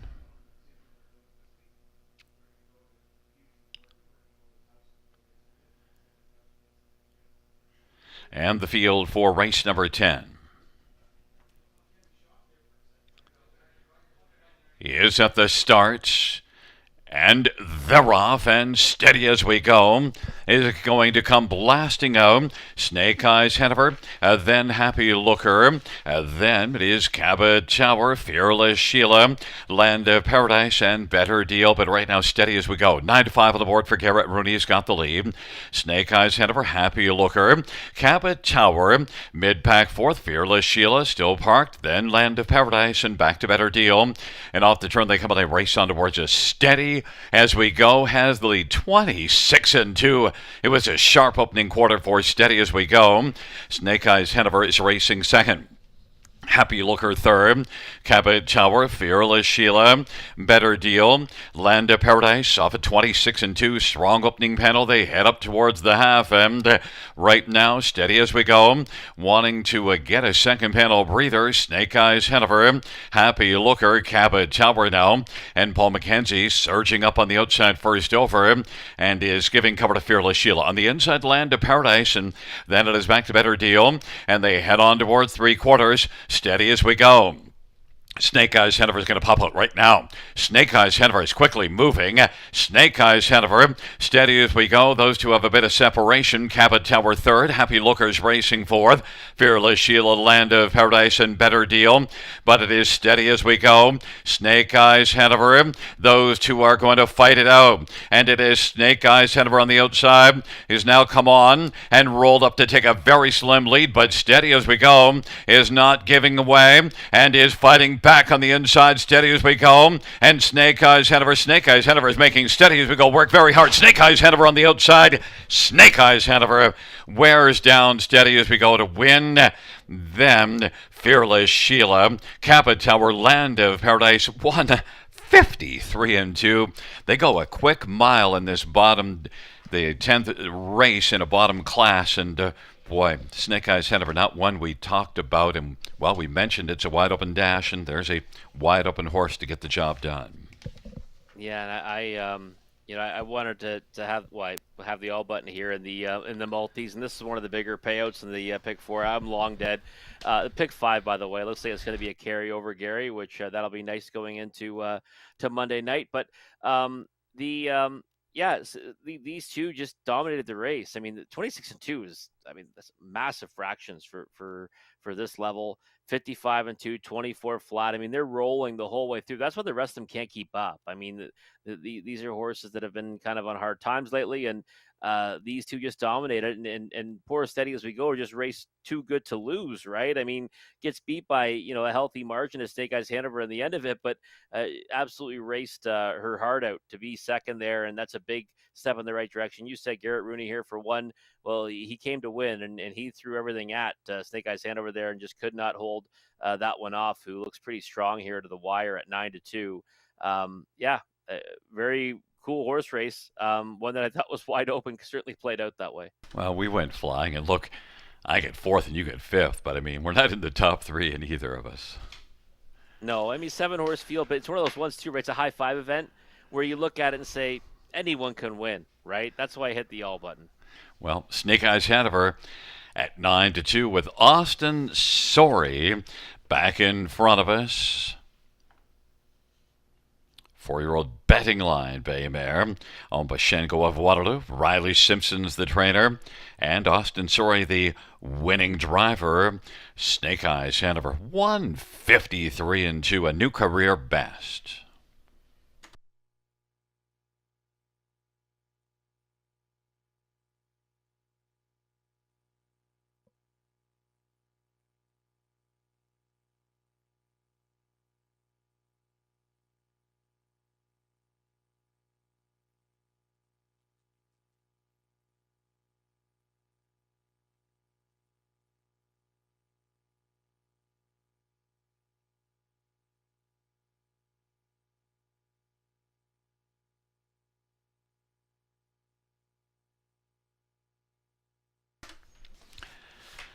The 10th race payout, 6 Snake Eyes Hanover, 1150, 480, 350. 4 steady as we go, $3.30, $3, 5 Fearless Sheila, 320.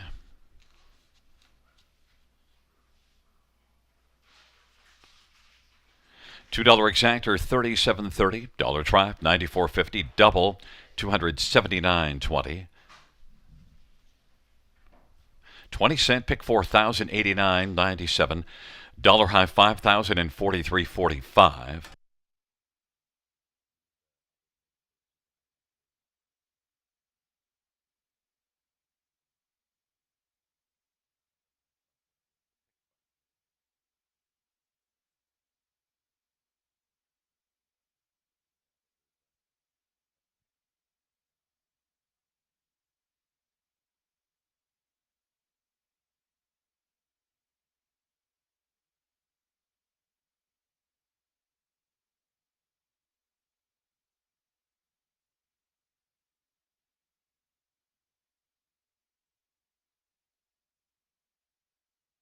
Note the 20-cent pick 3 was $685 as well.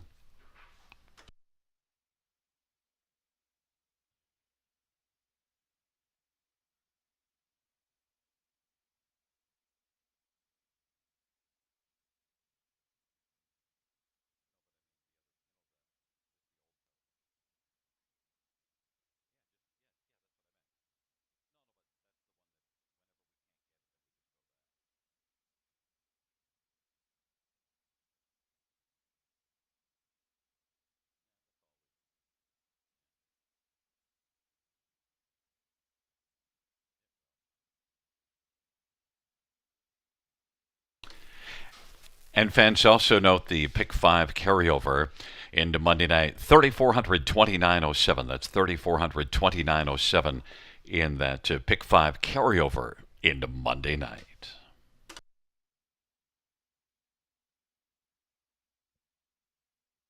And the 10th race order finished in the tops of 4, 5, 7, 2, 3, 1, 6. That's 4, 5, 7, 2, 3, 1, 6.